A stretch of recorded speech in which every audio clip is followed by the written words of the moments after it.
Good morning, Nigeria. Welcome to Daybreak, reaching you live from the nation's capital. It's 6 a.m. here in Abuja. I'm Zainab Bala. It's a beautiful morning indeed.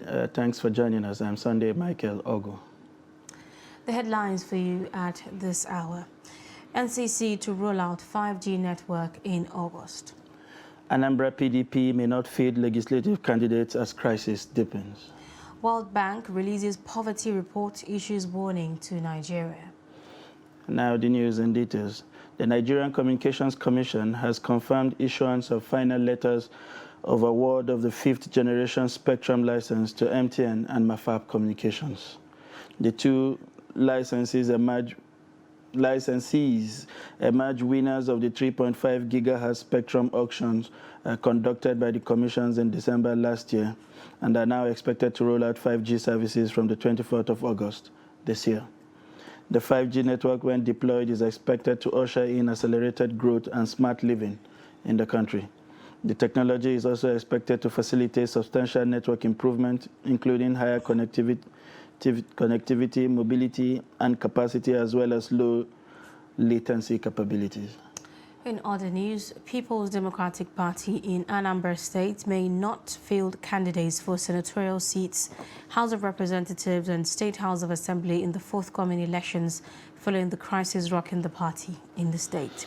76 aspirants of the party jostling for the Senate, House of Representatives and State House of Assembly seats in the 2023 elections are in a state of confusion due to failure to screen aspirants.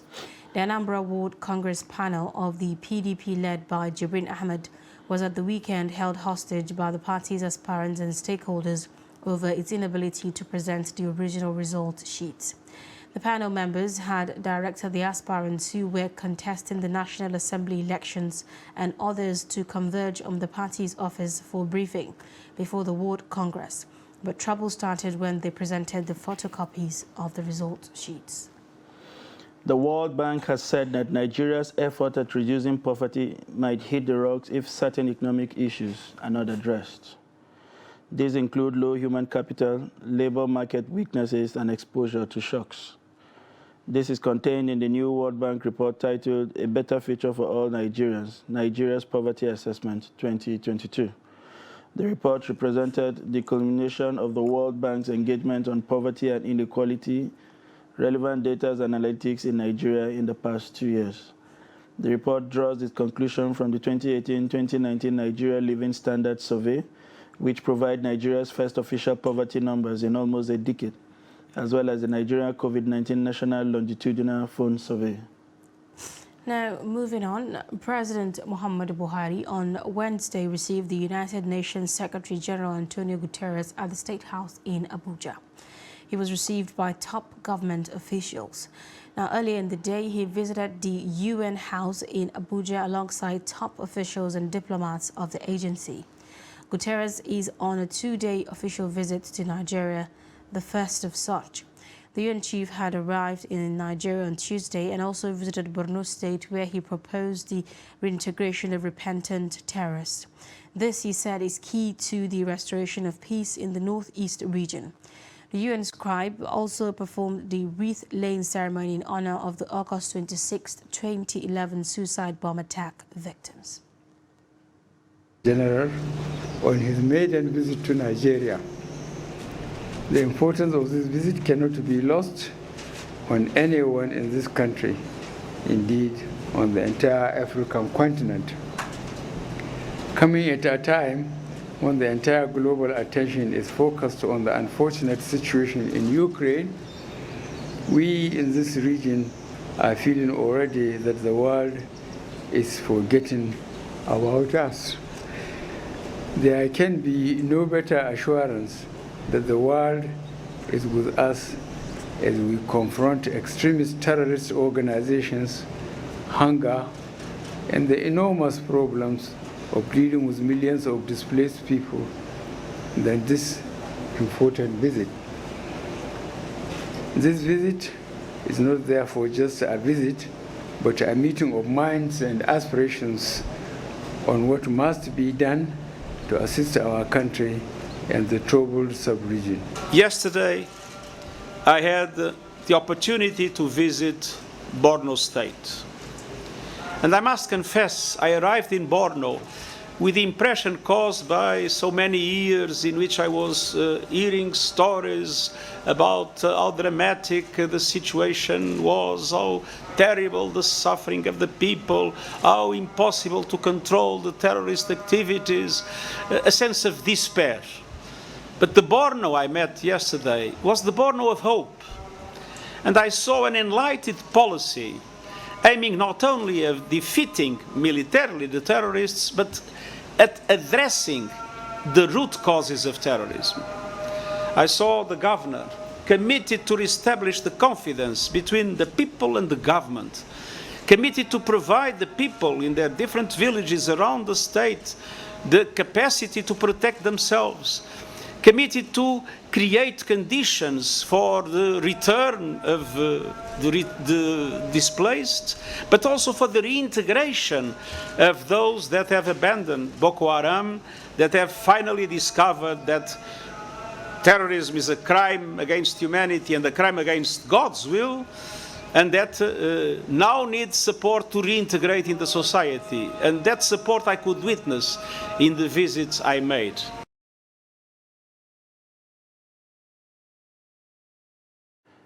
It's important to hear the UN scribe, speak with such hope, about the situation in Borno.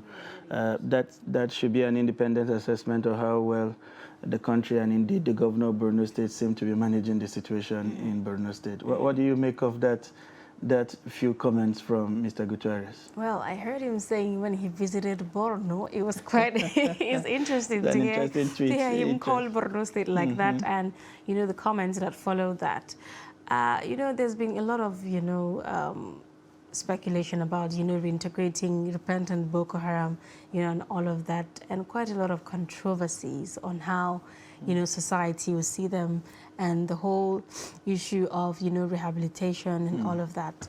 But coming from him, I really hope that this is something that we're going to accept and do it the right way, to actually accept these people in. So Absolutely. There's been quite a lot of Yes, and he ended up beautifully when he said the Borno he sees is the Borno of hope, Truly. Not one of despair. And like you rightly mentioned, we hope that someday Borno will be completely taken out of the map, when it comes to the amount of damages that state had gone through in the face of the current challenges. Now, moving on, the chairman of the Nigerian Governors Forum and Ekiti State Governor, Kayode Fayemi, says tackling the current security challenges in the country would require aggressive recruitment of security personnel. Governor Fayemi, who spoke on the sideline of his declaration to run for the presidency of the country, is advocating decentralization of the nation's power grid for enhanced efficiency. Trust TV Shafiu Suleiman brings us the report. Intellectual approach to announce his intention to contest for the highest office in the land. As he unveils what he calls my agenda for Nigeria, there are obviously questions to answer. For instance, what are the impediments in addressing the nation's contemporary challenges? Fayemi says recruitment bottlenecks in the security sector. This country was able to recruit in an emergency manner. In 1967, it moved from an army of 10,000 to 250,000 within a space of 1 year.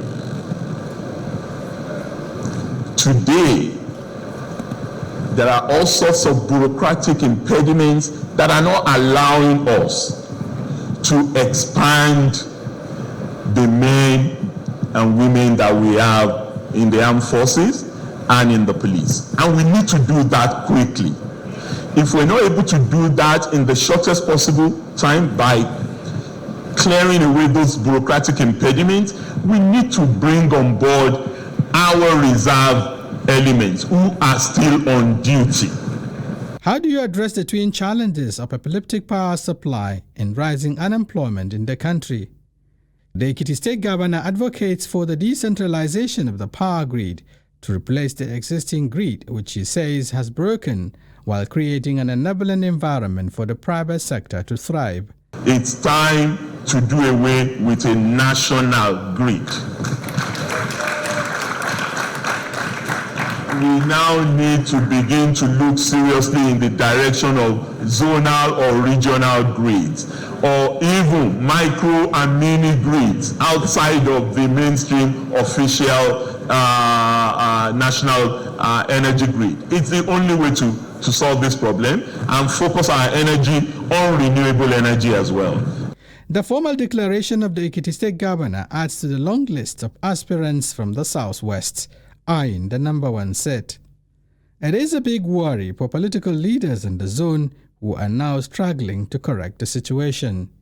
Shapir Suleiman, Trust TV News, Abuja. There you go. It's interesting, some of the things you hear from these aspirants when it comes to declaration. Truly. The list seems to be growing. With every day we wake up, there seems to be one person that is joining the list. And what's important is the kind of solutions they seem to be espousing, you know, about the Nigerian problem. And you wonder whether they had not had the opportunity in the last 8 years to work at the solution. We will take a quick break at this point, and when we return, we will serve you the newspaper review. Please stay with us. But in a situation where you find that look at the not necessarily tribal or regional. I have said that.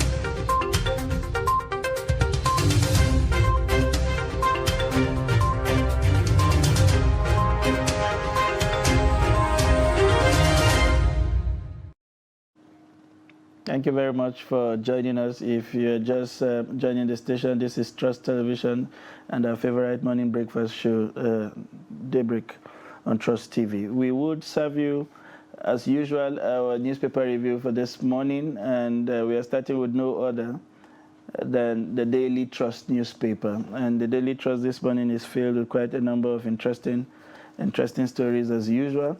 That would serve your reading delight this morning.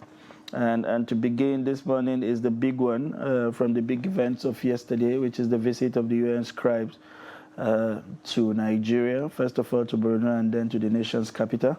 And the Daily Trust captures it as such. Guterres to Buhari, how to defeat terrorists.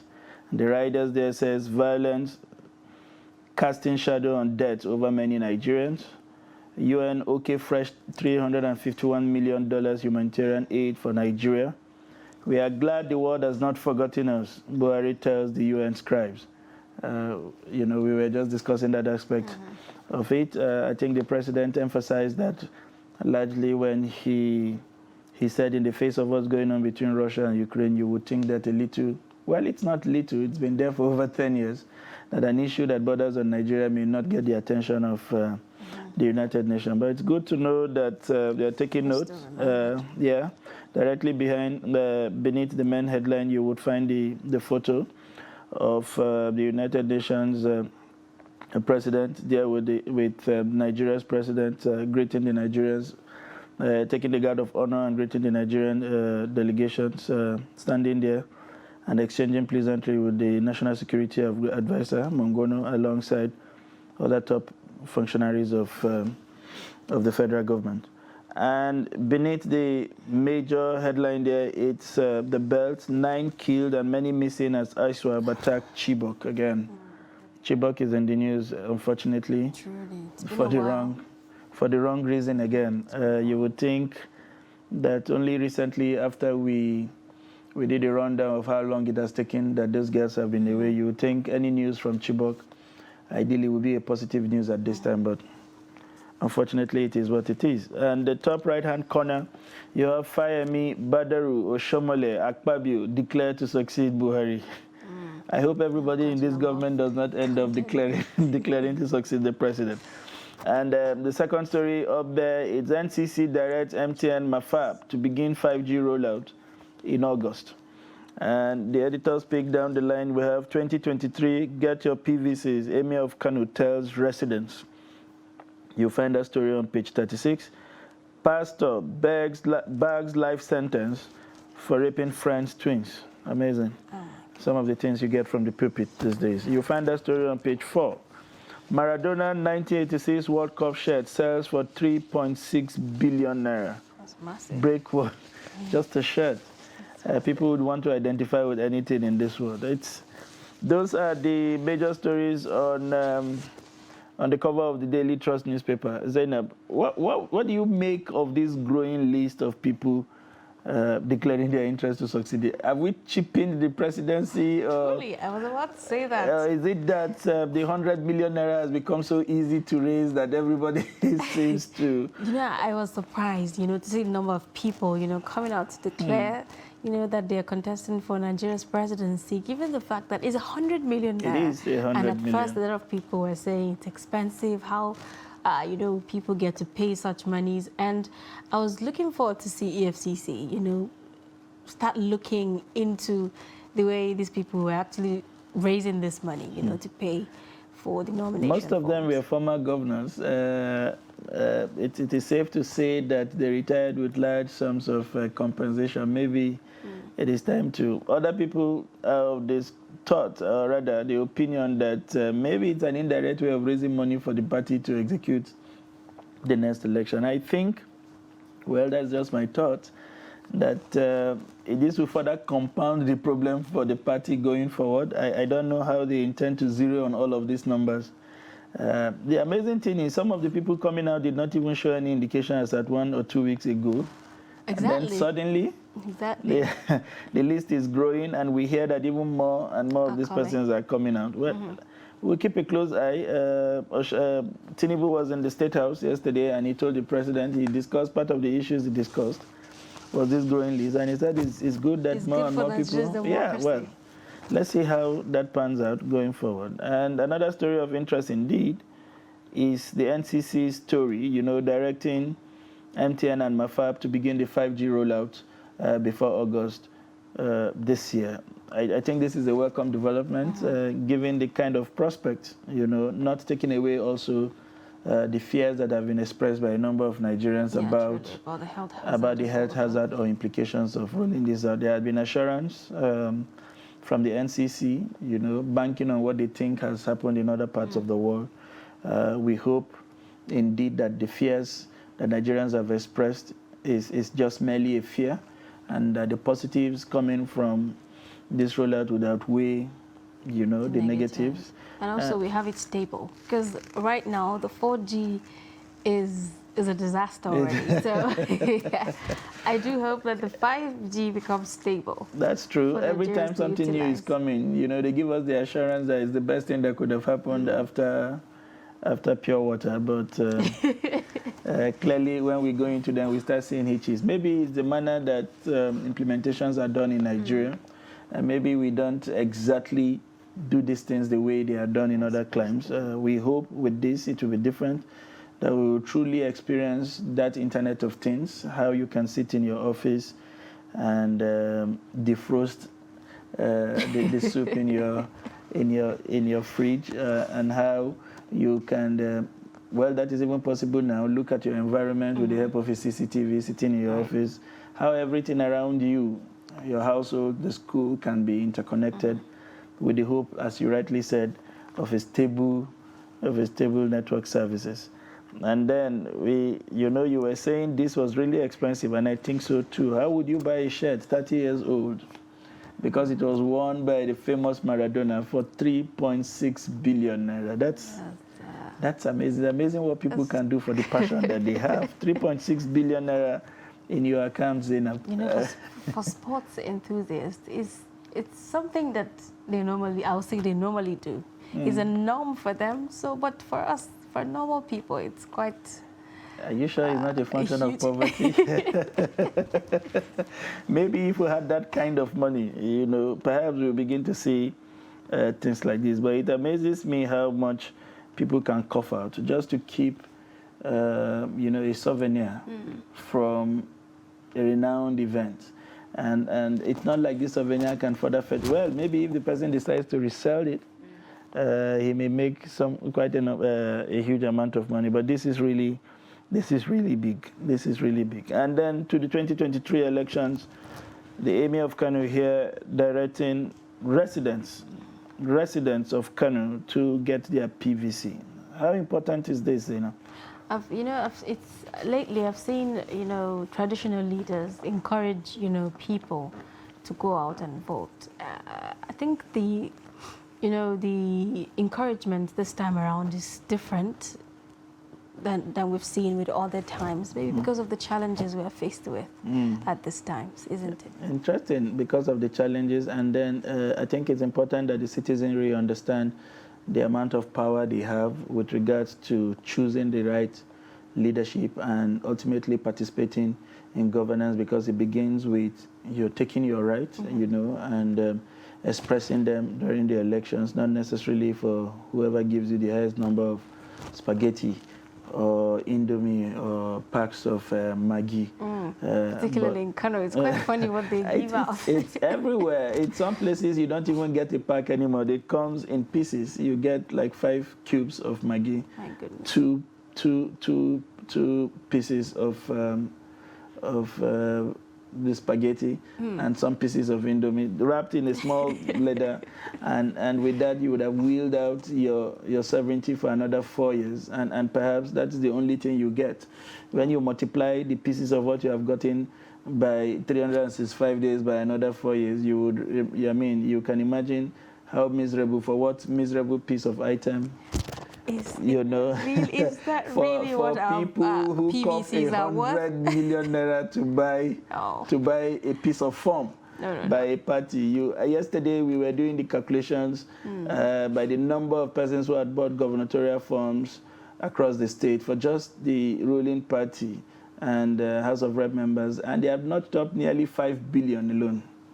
You know, not to talk about the presidential candidate that seem to be swelling the number of days, and these people come to you, and the most they can give you, not a scholarship for your words, or even make the situation, your living condition any better, but items put together that is not up to 5,000 naira in an inflation-ridden country, Nigeria. So you know, it tells you how important this call for Nigerians to enroll or, you know, or revitalize their PVC is very important. And I think it's a step that other emirs in the country, or if you like, the Obas or the kings, you know, should look into mobilizing their people to take back power into their hands, and so that these politicians would take them seriously. And of course, the story on a pastor, you know, raping his friend's twins.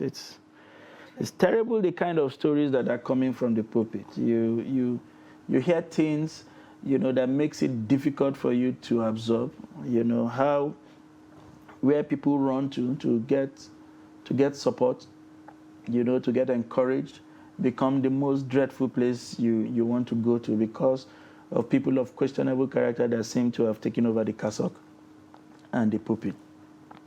What kind of damage do you think this will do to people's psyche, you know, who seem to have lost hope in society and are looking forward to the religious institutions for, you know, for some amount of encouragement?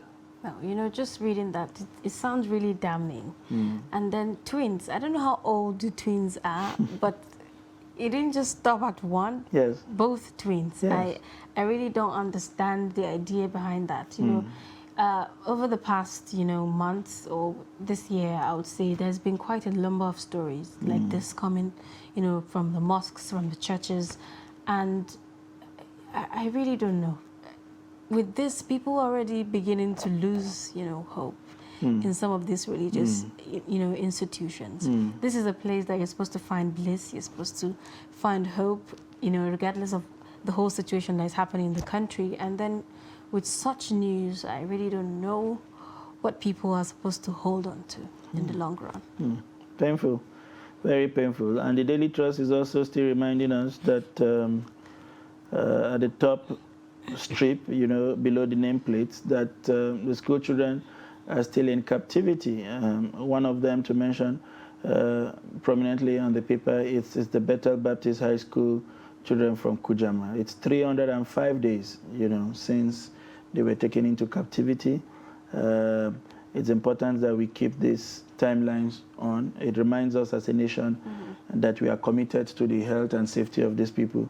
And the days also continue to count for the Kaduna train adoption. Yeah, truly. You know, yes, and we Because it hope. seems like, other, events have taken over this whole Yes. issue. Because I could remember vividly, it was everywhere in the news, Bethel, and then just all of a sudden, Yes, silent. with every new adoption, as the case may be, the old ones seem to have taken a back seat. We hope, with a reminder as we have by the Daily Trust, these issues, we continue to remind our leaders of how important it is that we resolve these issues once and for all. Okay, now let's move on. Let's take a look at other papers this morning, talking about the Nation newspaper. And the Nation leads with the story, Tinubu, many presidential aspirants good for democracy. And then you see the others right there. Oshomole, Fayemi, Akpabio join race. Jigawa governor picks nomination for PDP OK's exclusion of 2 contenders. You'd find other stories as well on the Nation newspaper. Boko Haram kills 8, sets military base ablaze in Chibok village. And then you see also the story about UN's $321 million more to support humanitarian response. It's stupid to kill in Allah's name, says President Muhammadu Buhari. And then you see other stories as well. NBA shides federal lawmakers over no ransom payment bill. And then 73.8 million bank accounts not linked to BVN. 128.4 million customers targeted. Then on page 5, you see the story about MTN Mafab to roll out 5G spectrum August 24th. Abiodun suspended aid, pleads guilty to $350,000 fraud. You see also the story about 8 feared dead in Lagos gang war. And then 78 for Ondo PDP Assembly primary, Lekki Port to generate $201 billion. Sunday, the issue about, linking BVN, to, I thought we've moved past this by now. And now we're seeing now that 128.4 million customers targeted. What have we really been doing over this it's time? amazing. But I want to think that these accounts that are not linked are deliberate. You would recall that even government agencies alone had accounts in their numbers, in some 50, some over 100 accounts. And all of those accounts have basically been zeroed into one, which is the TSC. What it would imply is that people had not bothered to close whatever accounts they don't need. They just let them run dormant. And it continued to read in the book of the banks that these accounts exist, even though they are not active. If they are not linked to BVN, since its implementation, which is well over 3-4 years by now, what it simply means is that there had not been any active transactions on those accounts. And so they are just lying latent. I think, as with the government agencies, these are merely accounts that are owned by individuals with multiple platforms. Taking myself as a case study, I'm sure there are 1 or 2 accounts I had not bothered using. There is no need incurring all those account maintenance fee or maintenance charges on multiple platforms when indeed 1 or 2 accounts can basically give you what you want to do. So maybe that's what we have. Maybe what the chart should really be now is to get people to close whatever you think you're not using so that we can mop up that space and not see it as something that is undone or that is giving us difficulty to handle as a country. Really very interesting. Then I'm seeing Oshomole, Fayemi, Akpabio, John but Oshomole, I didn't see that coming. The initial information was that he was going in for the Senate. Somehow, I think if people visit the presidency or visit anywhere around the state, they suddenly get the motivation to want to run for the presidency. I don't know what that motivation is.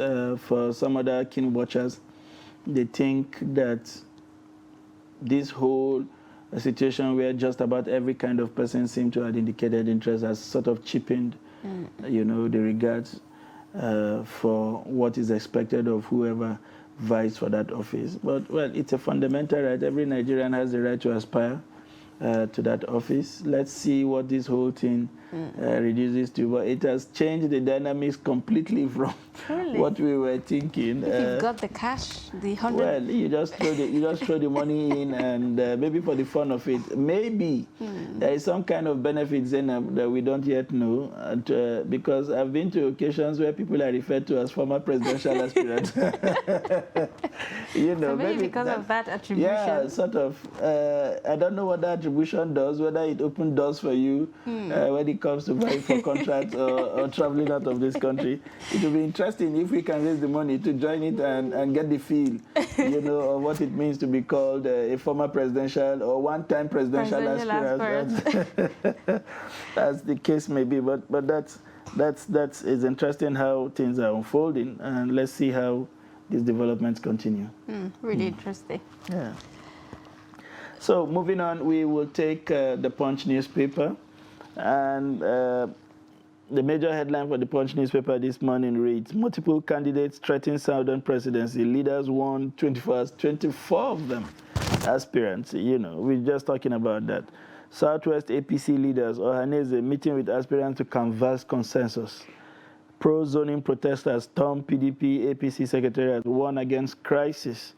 Fayemi Oshomole Akpabio declare Ekiti governor hasn't governed state well, says PDP. And beneath it, you'll find a picture of protest by some group who say 2023 power must shift to the south. APC, please note for concern. I think this was the position that was also canvassed by the Ondo State Governor, Akeredolu. Yes, and beneath the major headlines there, you will find Lagos pastor jailed for life for raping French twins, caught false parents. Oh, interesting. Interesting. Been jailed for life. Yes. That's good news. You'll find that story on page 4. Slain military couples, Buhari demand killers arrest. IPOB denies complicity. You'll also find that story on page 4 of the Punch newspaper. Telecom firms, diesel cost may jump by 233%. You know, hits 360 billion. And on the top part of the paper, just above the nameplate, you have Buhari received Guterres, says terrorism threat to global peace. Strike, ASU wants minister's certificates withdrawn. Those students protest. We intercepted 10.7 billion stolen crude oil and others, says the Nigerian Navy. And on the top strip there, we have, after spending over $8 billion on Ajakuta, Nigeria imports 873 billion naira worth of steel. And as we have with the other stories, bank deposit raised to 16.89 trillion in 3 months, says the CBN. And FG direct MTN Mafab to begin 5G rollout in August. You find those stories on page 21 and 22, respectively, of the Punch newspaper. Really very interesting stories, Sunday. It is. Here, I think, looking at the stories that seem to be slightly different from the other papers we have seen is the call by these protesters insisting that the party zones the presidential seats to the south.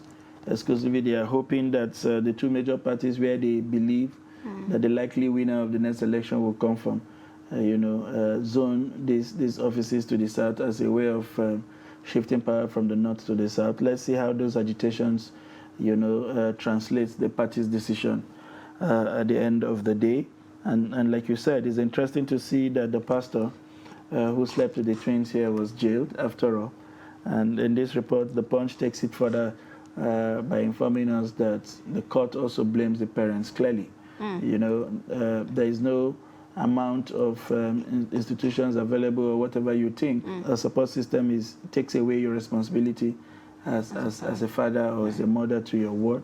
When it comes to guidance and making sure that they are not taken advantage of by elements who pretend to be operating from inside the cassock or from the pulpit. Really very interesting. Another story of interest to me, that has been making rounds, almost everywhere is the one about the slain military couple. And President Buhari demands killers arrest. IPOB is denying, complicity. You know, a number of people have said that it seems as if there are people out, to instigate that part of the country, because we're seeing IPOB denying this, Yes. and many other people denying. So where is this coming from? It's sad because it's something that shouldn't happen in the first place, and we know the implications of this kind of events. If you ask me, with the security situation, especially in that part of the country where government institutions seem to have been targeted lately by a particular set of persons, even the publicity that was received, by that marriage ceremony should not have happened. Whatever you are doing there, especially when you know the security situation of that place, you have to be guided, and this is a lesson for us going forward. The kind of publicity that it received, maybe because it is rare for us to find uniformed men, getting married, it generated some kind of excitement that people had looked forward to it, even though they don't know the couples in person exactly. That should have been limited. Security concerns should have been taken into account, to forestall things like this, because it dampens the morale of people that your first line of defense, people whom you see and you feel comfortable, are taken down in such gruesome manners. It doesn't speak well of us, and basically what we are seeing, whether from the security agency or even the president, is basically reactionary. The deed has been done. The damage is already there, both in our psyche and physically, and we hope that going forward, steps will be taken, things by this kind. It doesn't take anything away from the joy. Whether it is widely publicized or not, at the end of the day, she's going to be your wife, you are going to be the husband. It doesn't rob away from the conjugal bliss, from it. But I hope these lessons are learned so that we don't continue to pre-expose ourselves to dangers like this and continue to generate the kind of heat that we currently see. I wonder what will be happening around that place, knowing the military for the way they operate. Everybody, both the innocent and the guilty, will be walking with their hands, in their back, hoping that the worst does not happen from civil-military, over civil-military relationship as a result of this crisis. Well, we're really looking forward to see, all of these, come to a halt and peace returns to that part of the country and any other part of Nigeria. We're also seeing that on page 4 and 5, Ogun man kills friend over $150 and then reporting himself to police. Amazing. So $150 will be less than 100,000 naira. Well, and maybe after killing, he now finds it obligatory to turn himself in, but less than 100,000 naira is not a reason why you should take any kind of life, even if it was stolen from you. You don't take the laws into your hands. Maybe if there were grievances over that amount, you should have reported to the police first and watch them take action, rather than take that life, because whatever comes after us would not restore the life that has been taken. It's an unfortunate situation. We hope that they find a way to, I don't know what else they can do. What would be justifiably equal to the life that he has taken, but we hope this issue does not regenerate to a level where the family members will say, okay, since you have taken the life of one of our own, you also have to pay with your own life. Really very interesting stories. Now let's take a look at some more on Leadership newspaper this morning. You see the lead story there saying 2023 presidency, protesters invade APC, PDP secretariat, want party tickets zoned to South. It looks like most of the papers are carrying that story as well. The writers there say APC records high turnout of presidential hopefuls as Fayemi, Badaru, Akpabio, or Shomole declare. Mosun joins race today. PDP's presidential aspirants now 20. Bakari declares Monday. Then you see the reaction of Asiwaju Bola Ahmed Tinubu saying it is good for democracy. Oluepo Hashim picks nomination form today, says new Nigeria possible. Then you find other stories as well on the Leadership newspaper. Nigerians kick as telcos plan to increase call SMS tariff by 40%. Oh, wow. We're already struggling with this one, and here we go again. You see other stories. Lagos pastor gets life jail for defiling friend's twins' daughters. Beheading of soldiers by IPOB unacceptable. That's according to President Muhammad Buhari. And then right at the top, UN mobilizing $351 million to support Nigeria's terrorism fight. That's according to Guterres. And then federal government to earn $201 billion in taxes, royalties from Lekki Deep Sea Port. That's according to the minister. And then you see also the story about 2 suspects die planting bomb at oil firm in Imo. Would you describe that as good news or bad news? You want to wish, but the death of any Nigerian here is a loss, regardless of how you see it. But what is painful is they died trying to sabotage a national asset. It's less than a week or 2 or so when we saw that horrible scene, you know, from a site of a bunkering site, if you like. You know, with the number of persons dead, you would wonder what they were doing in that kind of number, you know, dealing with a material that is that has such high inflammable properties, to have been operating around those places without any regards for caution, without any regards for safety, you know, and merely having an accident occur in those kind of places resulted in that kind of death. And here, in this case, you have people wanting to plant bombs. You can imagine what that would have cost. And in the process, they paid the supreme price. I hope, as a people, that we understand the consequence of some of these things, both to our lives, you know, and to the nation, because this is mainly where the nation draws the resource for which, you know, a lot of the activities in this country are kept, you know, afloat. And of course, it's a positive, the $201 billion in taxes and royalty. We keep hearing these things. We hope that the government will realize this much benefit from this project and begin to, you know, appropriate some of these huge amounts of money in dollars in our private lives. So we begin to see better roads. We see better roads, quality healthcare provision, begin to see improved power supplies. And let us see how this ultimately, you know, impacts on even the cost of fuel and all other things. We don't just need to see these numbers and get excited about them if they don't translate to good roads, good hospitals, and, if you like, quality educations for children. And, you know, this one by the telcos, they are saying they will give us 5G in August, and now we are hearing, you know, of a possible increase in call tariff by 40%. That leaves us with a missed taste in our mouths, you know. We are excited about the 5G announcement and the prospect that it brings. Now we have to contend with increasing cost of calls and text messages at a time when we are contending with increased cost of transportation, increased house rents, and all of the things that we are contending with as a result of inflation. Let's hope that the government does something, you know, to impact on these other things that would ultimately, eventually impact on the cost of items provided in Nigeria. So we move on to the national economy. And on the front page of the national economy this month, it's completely different from what the politics that is being told by other papers. It reads, 16 months after launch, border restriction frustrates the AfCFTA.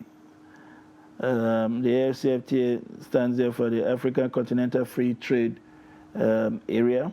And the writers there said, African countries still stuck with protectionist regime. No single trade completed since January 1, 2021. That's interesting. January 1, 2021 was the actual date when the African Continental Free Trade Area actually took effect.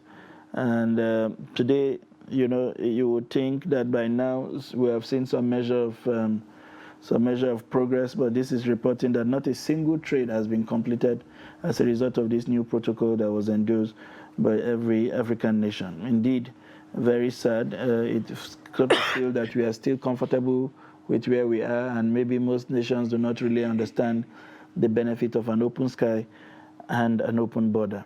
And the second major story on the national economy reads, shippers abandon vehicle at Lagos port over 15% NAC levy.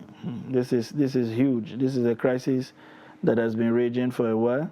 Let's see how that goes. And Dan Benedistrep, he said the NGX, that is the Nigerian Stock Exchange, market capitalization hits 27 trillion. NTN Mafab to launch 5G in August. Lekki Deep Sea Port will generate 170,000 jobs, says the federal government. So interesting, that we are looking at things that are quite different from what the other papers are offering. This one on top is one that should bother everybody. Shippers abandon vehicle at Lagos port over 15% levy. Every now and then we see all these levies that have continued to make some of these second-rate vehicles, that prices them out of the reach of the ordinary Nigerian. Today, you touch a vehicle that you used to get for ₦1 million and they tell you 2.5, 3 million naira. Largely because the government seems to want to make money from just about everything, regardless of how much these things eventually cost when they hit the citizen. It's an unfortunate situation. We hope that this quest to make more revenue would not be at the expense of the living conditions of the ordinary Nigerian. Surely. We will take a break at this point to take our daily hustle, a short report put together by Trust Television that highlights what people are doing, at their private corner, to cope with the headwinds in Nigeria and to provide livelihood for themselves and their families. Please stay with us.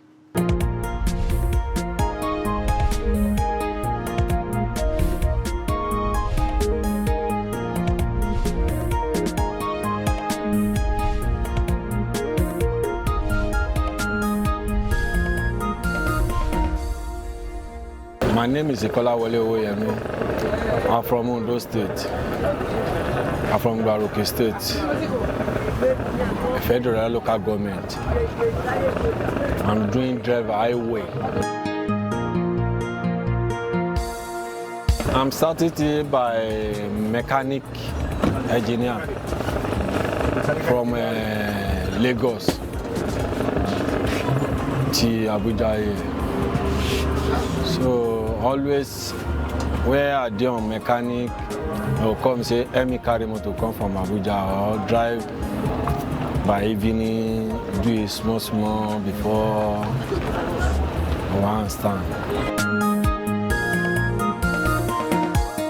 Actually, by that time we asked, say where you dey drive by that time, where you dey see money. Where they see so much money change, like say maybe this one, no, this one cannot go, this one can go. You can carry 3 work come for life.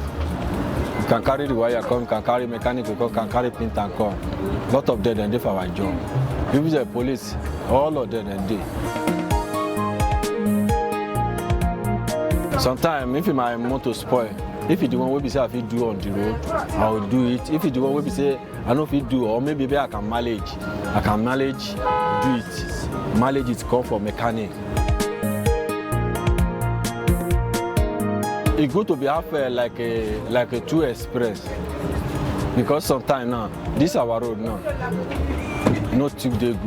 Where they go, something can happen. You can carry your twins, just go direct of that place, check it, and tight, manage it, come up for inside that bush because of your passenger to reach the area village. Are they interested of driver? Because number one, because now my mind did there, I put my mind, all my body, put it on the driving. Some people cannot put in mind there, half. But me, I put my own, because now I take the feel my family and mother and grandma. So everybody eating with my own.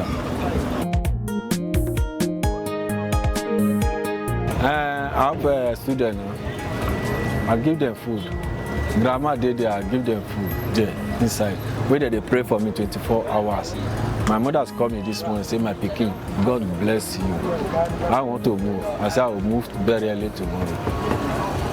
God will protect you. So you have to pray for me like that because tomorrow I pay tax for my mother. From Abuja to Lagos, to Ilorin, to Lagos to Abuja here. I know they go anywhere again. I don't pass that Waka Waka. Now my own route be that. The Waka Waka before, from here to go Sokoto, Maiduguri, Kano, turn back to Calabar, from Calabar, go Uyo, from Uyo, Port Harcourt, Boko, everywhere. Go Kotogura, from Kotogura.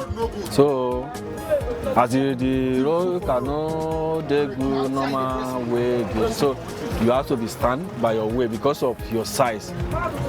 When a person know your own body, know this way for long, short. You want to be going and rest. Better go the short and come back and rest. Because of I know my own body. My own body say you need to be where you work like 12 hours or 10 hours, better rest. Maybe better you want to be sleep like a 2-hour sleep before you go continue. The challenge we are just see for one side of one certain time like that. Because of I'm a Yoruba, I'm from Ondo State. I didn't hear Hausa. That's number one chance where I get with that. We say we make the home for Boko, for Kotongua, after Kotongua, by that time. But I know say period of Boko Haram, this kidnapping. But anybody see me, go to say I'm a Benue or I'm a Igbo side, but I'm a confirmed Yoruba land. I'm from Ondo State. They hold me, say, this is, see my motto, this is where you come from, why you miss road. Some people can miss road, can direct the boat because of Yoruba, where you have to talk with English. But some people, where you know hear Hausa or where you know hear Igbo, this is trouble for Nigeria. We cannot lie to you. So maybe we just put that one for one side. 3 years ago, for after Kotogura, there's this one guy there. For soldier hold me, the police carry my motor. Although they still carry money for inside that motor, but I didn't talk anything. But I thank God. So maybe we just put that one for the one side. You know, say Boko Haram now, and this I can't speak Hausa. Hausa people plenty there. So where you know your Igbo, where you know your Hausa. Now problem for Nigeria now. Where person know your Hausa, where know your Igbo. Where you hear your own language. General is job like English. So no anybody can sit down for him. Papa Blade say he want to be making that money. No. So maybe we don't forget that one and put a normal way. Number one, where your car spoil, kidnapping or thief will come rob person there. No way. No way. Number one, with the security where we have to be collecting money, they didn't save anybody. They be collect money for their pocket. After money, nothing they again. You understand me? Where your motor spoil now, where police is see you go just look you like you say nah this thing. You understand me? To be help yourself. Now to get where it's superior for that place, where they see you for front, you have to pay. Anybody will come outside, where carry car come outside, you have to get driving license, your paper you have to complete. We dey fight, all of us we dey fight now. Any police wey no dey fight with the driver for road, make him talk in hand from Abaji here to Obajana. You also fight, both night and morning. Necessary, like a hand DNA now. You go carry the hand only 2 months. It's just like I said, they send them come. Yes. You offload your motor for free. They go offload your load. Passenger, when you carry the load, the passenger will come, they begin to talk nonsense. So, into security. may they just, the only thing I go just tell them, say, may just look our own security. Because we, driver, we didn't enjoy the transport again like before again. When we calculate the money where we spend from Bagbaladana to Lagos, half our money, you don't go.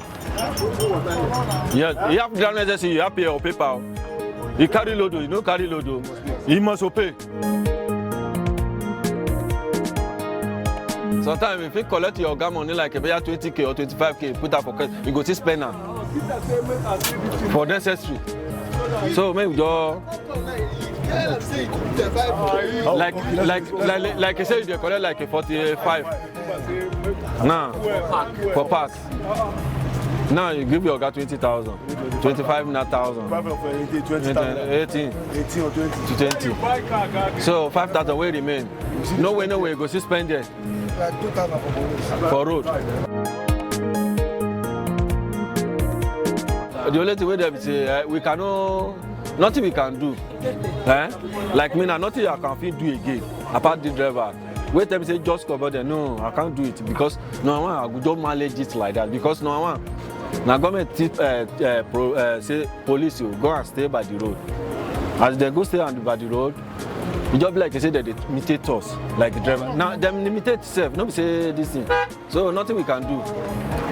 Until make your government just help us look into it.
This is Trust TV, documenting the Nigerian story.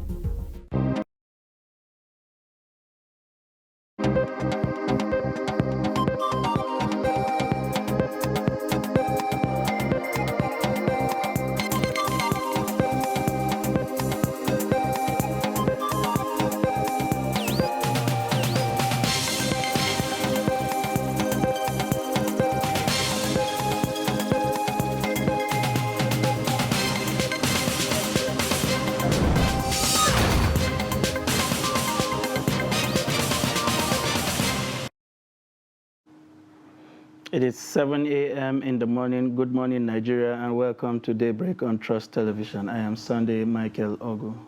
And I'm Zainab Bala. Thank you so much for joining us. It's a pleasure to have you. Now we start with the headlines. The National Senior Citizens Center and the National Primary Healthcare Development Agency signed Memorandum of Understanding. World Bank releases poverty report, issues warning to Nigeria. And to sport, Kadri Haruna becomes the first African to make top 10 in the World Table Tennis ranking. Now the news in detail. The National Senior Citizens Center, NSCC, has signed a Memorandum of Understanding with the National Primary Health Care Development Agency on achieving integrated care for older persons in the country. Director General of the National Senior Citizens Center, Dr. M.M. Omokaro, says with the multi-partnership achieved, there will now be a robust and inclusive healthcare delivery model for senior citizens in Nigeria across the tiers of government. A statement by the head Public Affairs, Media and Communication of the National Senior Citizens Center, Omini Oden, assured that renewed care for senior citizens is key to reducing morbidity rate among the elderly in the country. The statement added that the chairman, Forum of Executive Secretaries of State Primary Health Care Development Agencies, also endorsed the Memorandum of Understanding on behalf of the states. Moving on, the World Bank has said that Nigeria's effort at reducing poverty might hit the rocks in certain economic issues if certain economic issues are not addressed. These include low human capital, labor market weaknesses, and exposure to shocks. This is contained in the new World Bank report titled A Better Future for All Nigerians, Nigeria's Poverty Assessment 2022. The report represents the culmination of the World Bank's engagement on poverty and inequality, relevant data analytics in Nigeria in the past 2 years. The report draws its conclusion from the 2018-2019 Nigerian Living Standards Survey, NLSS, which provided Nigeria's first official poverty numbers in almost a decade, as well as Nigeria's COVID-19 Longitudinal Phone Survey, NLPS. And in other news, Nigeria's Kadri Haruna has become the first African in black player to be ranked in the top 10 in World Table Tennis ranking. According to 2022 ITTF Table Tennis World Ranking Week 18, made available on Tuesday, May 3rd, the #1 player in Africa is now ranked 10th in the world. In a statement released by the World Table Tennis, it has been a long time coming as the King of Africa has finally made it into the top 10 in the world. Another Nigerian player, Bode Abiodun, gained 34 steps up to climb to 97th in the world ranking. Interesting development there from sports. And now moving on, President Muhammadu Buhari on Wednesday received the United Nations Secretary General Antonio Guterres at the State House in Abuja. He was received by top government officials. Earlier in the day, he visited the UN House in Abuja alongside some top officials and diplomats of the agency. Guterres on a 2-day official visit to Nigeria, the first of such.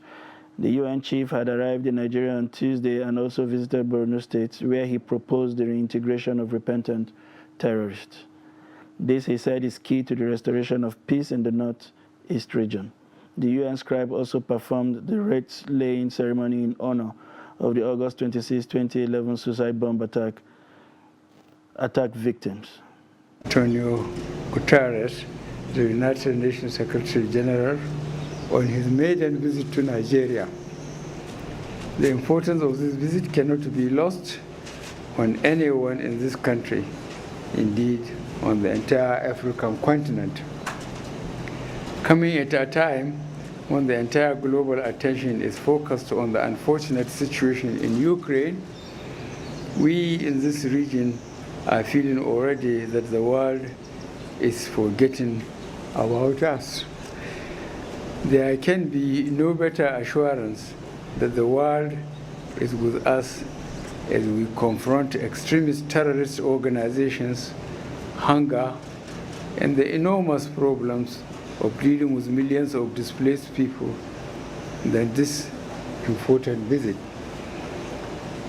This visit is not therefore just a visit, but a meeting of minds and aspirations on what must be done to assist our country and the troubled sub-region. Yesterday, I had the opportunity to visit Borno State. And I must confess, I arrived in Borno with the impression caused by so many years in which I was hearing stories about how dramatic the situation was, how terrible the suffering of the people, how impossible to control the terrorist activities, a sense of despair. But the Borno I met yesterday was the Borno of hope. And I saw an enlightened policy aiming not only at defeating militarily the terrorists, but at addressing the root causes of terrorism. I saw the governor committed to reestablish the confidence between the people and the government, committed to provide the people in their different villages around the state the capacity to protect themselves, committed to create conditions for the return of the displaced, but also for the reintegration of those that have abandoned Boko Haram, that have finally discovered that terrorism is a crime against humanity and a crime against God's will, and that now needs support to reintegrate in the society. And that support I could witness in the visits I made.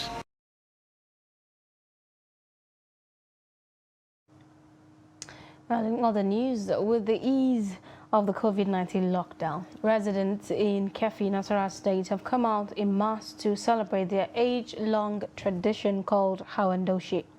The Emir of Kefi, Dr. Shehu Chindoya Musa III, emphasized the need to take agriculture, education, politics and security serious to improve their well-being. Gaza Yakubu was there.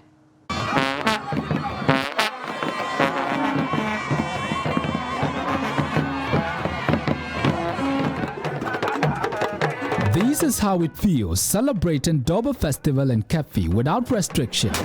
Fun, passion,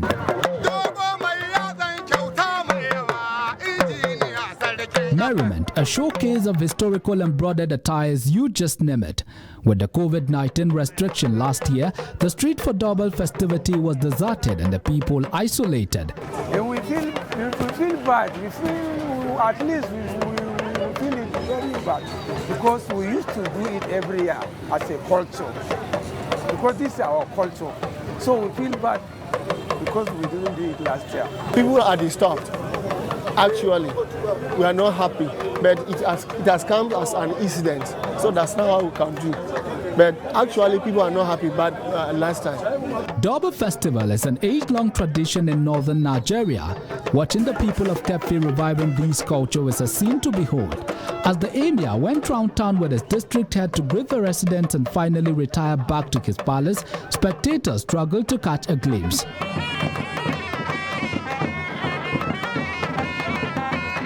The celebration of these festivities is usually done the second day of Salah, and it is called Hawan Daushe. In his speech this year, the Emir emphasized the need for the people of Kefi to be serious with agriculture, security and education. Please, let's not forget about agriculture. There's lack of food in the north, so it is necessary to go to the farm. Let us be serious with education, security and politics. It is getting late already, and I wish everybody well.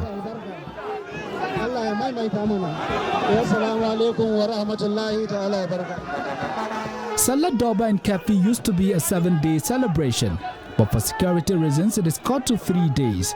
The next event will be held at the Emir's Palace, where local wrestling will be showcased. How does it feel catching a glimpse of Salah festivity in Kefi? Well, if you ask me, I feel much alive watching their age-long traditions. But the event still continues. Gaza Yakubu, Trust TV News, Kefi. I felt that we should allow that report to run for another 5-10 minutes. Very interesting scenes, if you like. You know, that insecurity has robbed us of this country. We were just saying behind the cameras how we have missed these shows from Zaria to Sokoto to Kano, Katsina, and to Zaria. Quite interesting development. This year we have seen one in Nasarawa, we saw another one from Katsina, and hopefully, given the improved security situation, we will continue to see those traditional events that made us happy, that we looked forward to growing up, you know, return gradually and fill up the space, social space, you know, that has now been taken over by news of deaths and bombings and kidnappings and all of that. We hope that, you know, that we would get to a point where we would be able to recover the Nigeria that we all grew up in. We would, at this point, take a short breather. When we return, we will go properly into the newspaper review now with our guest, in the studio. Please stay with us. But in a situation where you find that a look at the Not necessarily tribal or regional. But I have said that.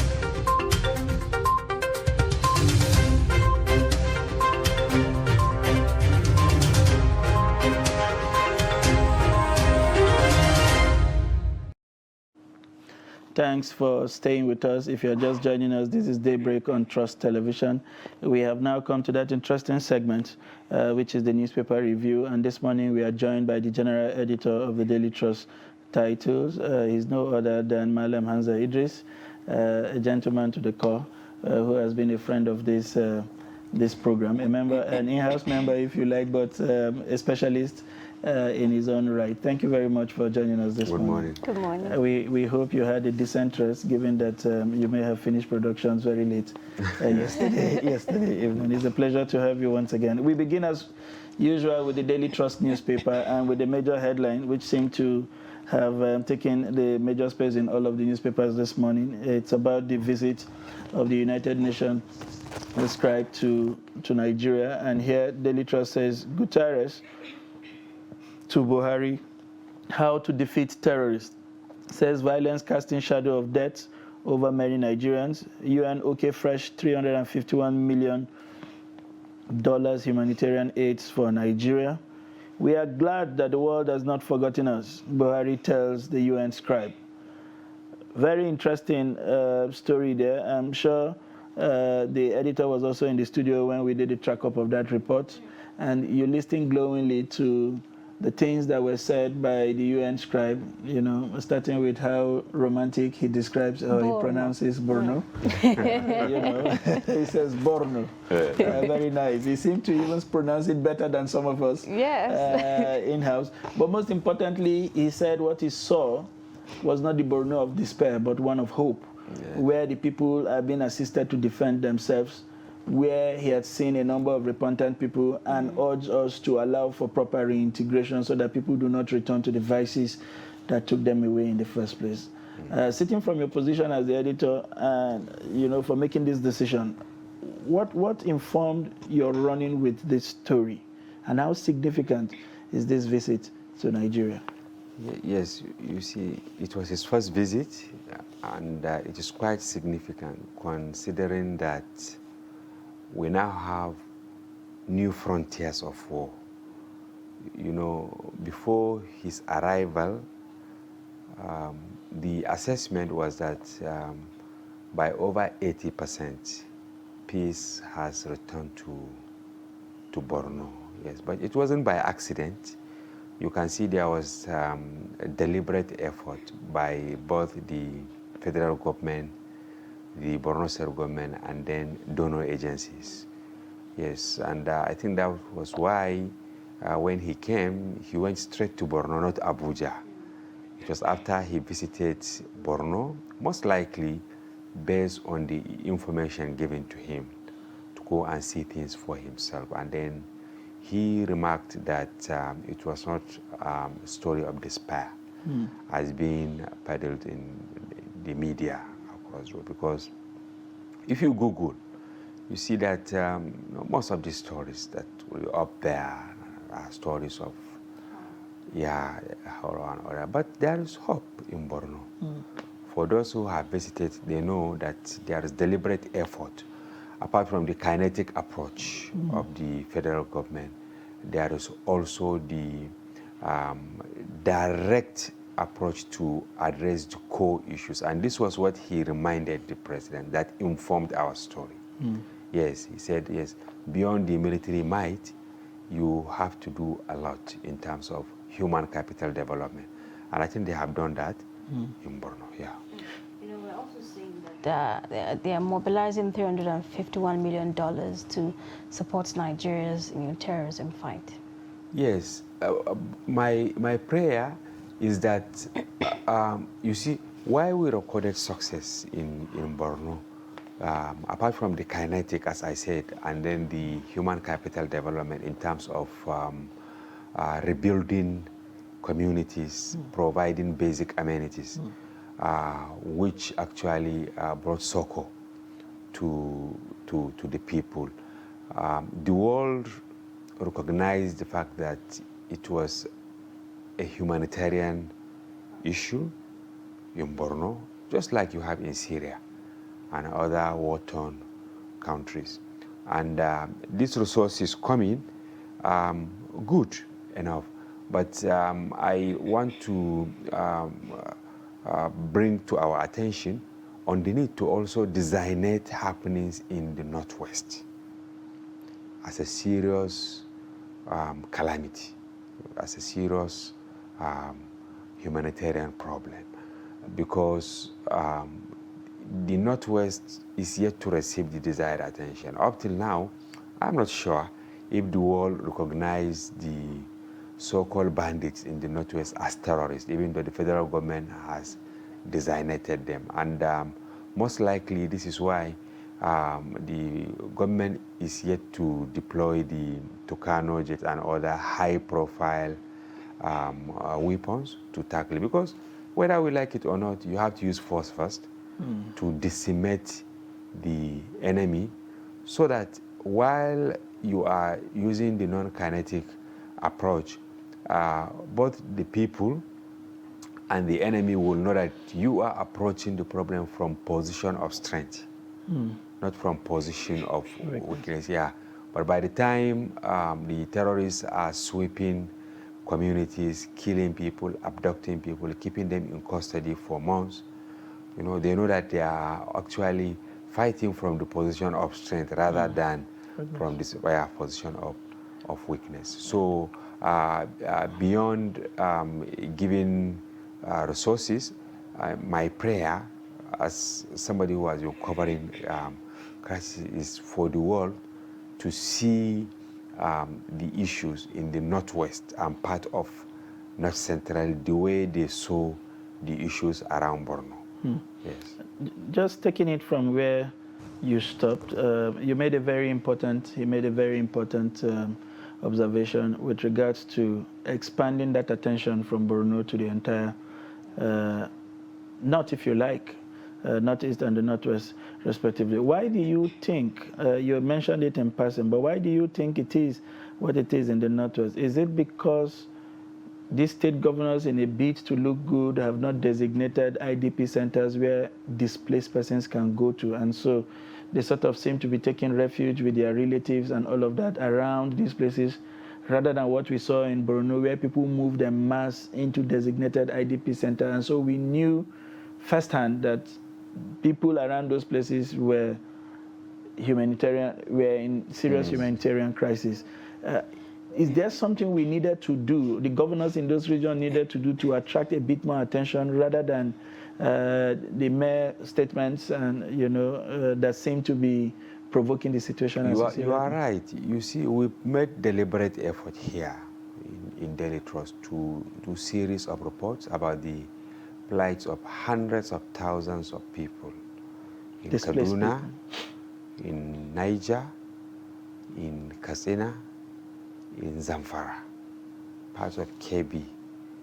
You see, the people, the distraught people, have not received the desired attention, as you said, because sometimes it is when you bring these people together, you keep them in a place, that you will be able to solve some of the problems, especially issues relating to health, issues relating to education. In Borno, for instance, even though the children lost a lot of ground in terms of education, but even while at the IDP camps, they were able to attend some classes. Yes, we tried to unravel the mystery in the Northwest, but up to now we are unable to crack it. Is it political correctness?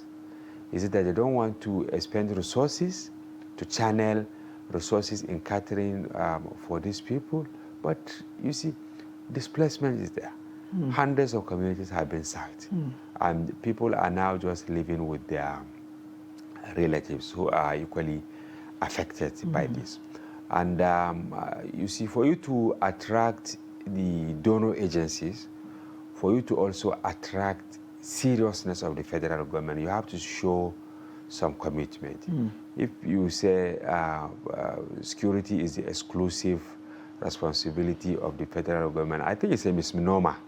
Yes, even if the Constitution said it is the president who controls the police and the army, but I think it's just to give some credence and then sense of direction, and that does not exonerate the state governors from actively participating in some of these things. So it's high time. We're not encouraging IDP camps, but when it is necessary, what do? You have to create them, put the people there, take care of them, then rebuild their communities. How many of the governors in the Northwest have rebuilt communities? Like what we have?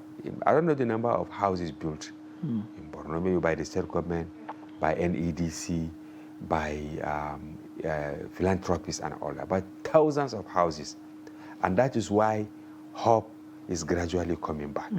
And that is why, of course, there is resistance.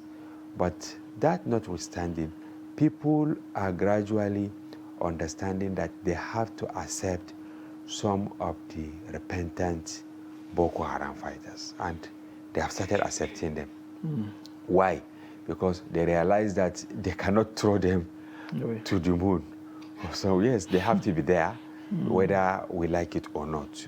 But the most important thing is to make sure that they are truly repentant, as Guterres rightly said, that there should be genuine reconciliation. We have seen that in many parts of the world. Personally, I have seen it in some places where violence, were fully reintegrated into the society. And before you know, because it's generational thing, many people will die, others will be born, and before you know, the misunderstanding, the suspicion and all that will fizzle out. Yeah, that is it. Interesting perspective there from Malam Hamza.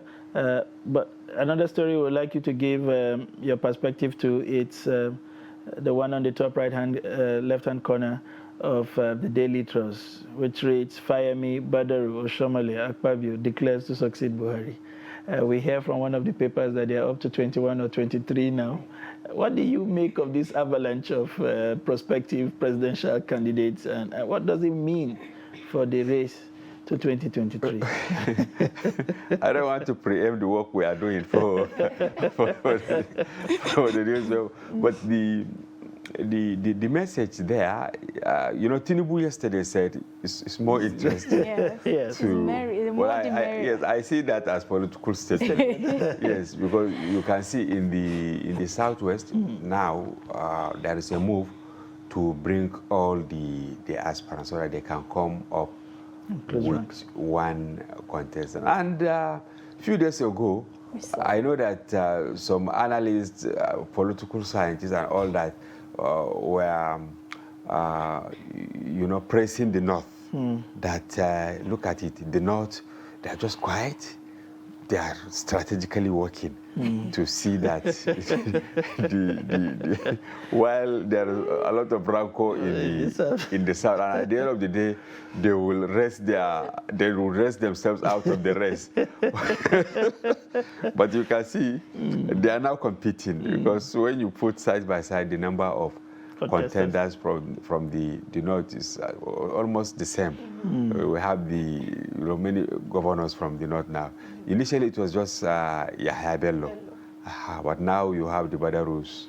You have former Adams Ashomole is from the South. So he leaped his way up from the Senate contest to. So I think the presidential race is the cheapest now of sorts. Yes, when you look at it, because I remember the national chairman, while justifying the high cost of the nomination forms, he said they want to actually send packing the jokers and all that. But you can see now, 100 million. Yes, it's like there's a lot of money in Nigeria. But I wish some of these contenders, you can imagine what 100 million will do. Yeah, but the APC said the money is justified because they need to prosecute the legal issues. They also have to contend with campaigns and all that. But people are not happy that the price is so high. Ridiculous. Yes, that they have commoditized democracy.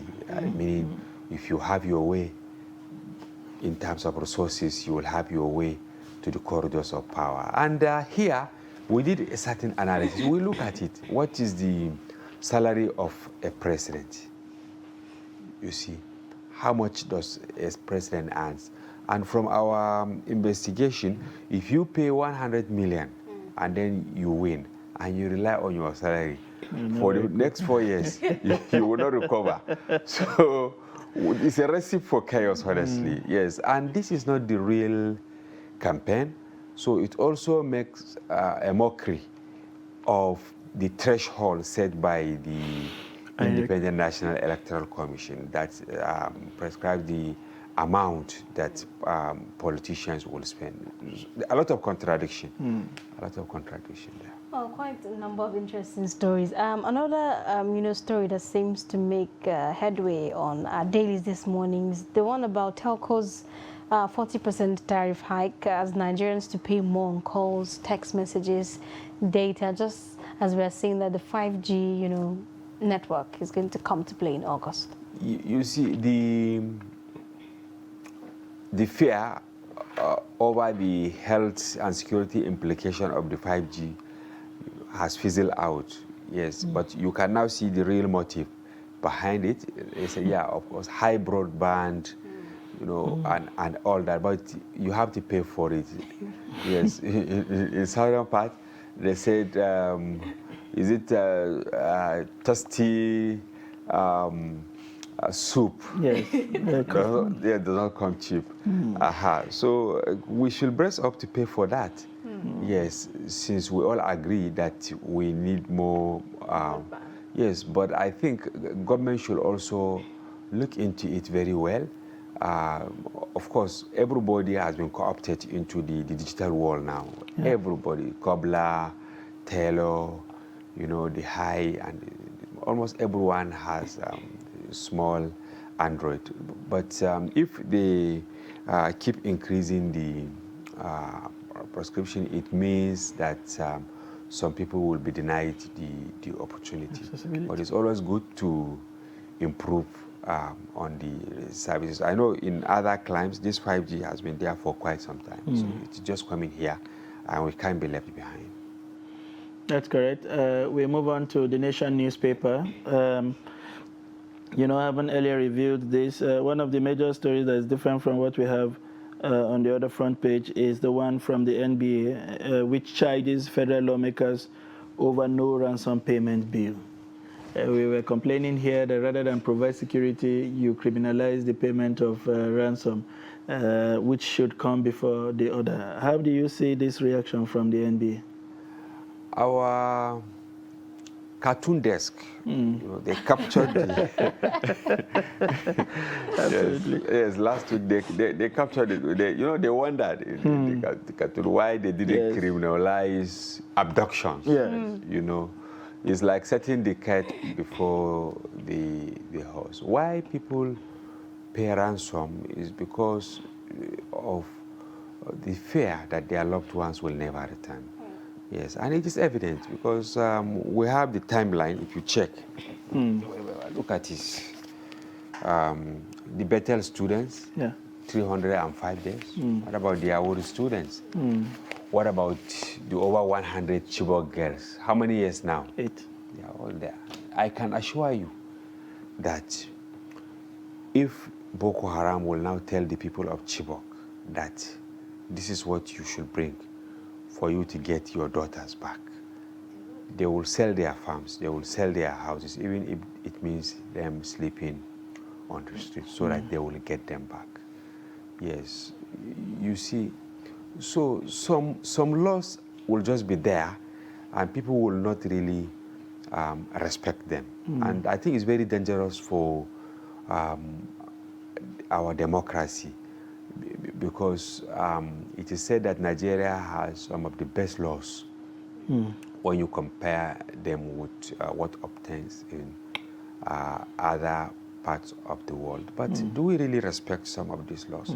And that is why, even in the National Assembly, you see them repeating some laws that have been there for a very long time. Because after enacting the laws, just go and keep them on the shelf, and then people will even forget that such laws exist, because we don't implement them. Now, what do you have for aggrieved families now? Somebody's loved one, maybe somebody's wife.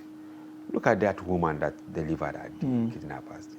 I'm sure the husband will sell his last house. Absolutely. To have her back. But you can see the terrorists said it's not even money they want. They want prisoner swap and all that. So people laugh over the law because they strongly believe that it's not something that could be implemented, because do they have the mechanism to monitor who pays? And when you pay, you bring back your loved one. I'm sure if the law enforcement agency get to any street to arrest somebody for paying ransom to bring back his loved, they will be stoned. They will be stoned, yeah. So some laws are really good, but the timing might not necessarily make them palatable. They might not necessarily make them acceptable by these. And laws are made to make societies safer, to make societies more adaptable. But by the time you make such laws that will not resonate with the feelings and yearnings of the people, they will make mockery of it. That's true. We, and of course, still staying with the Nation newspaper, we have this interesting strip. You were just referring to the timelines we have on the Daily Trust, and I think this ties correctly to it.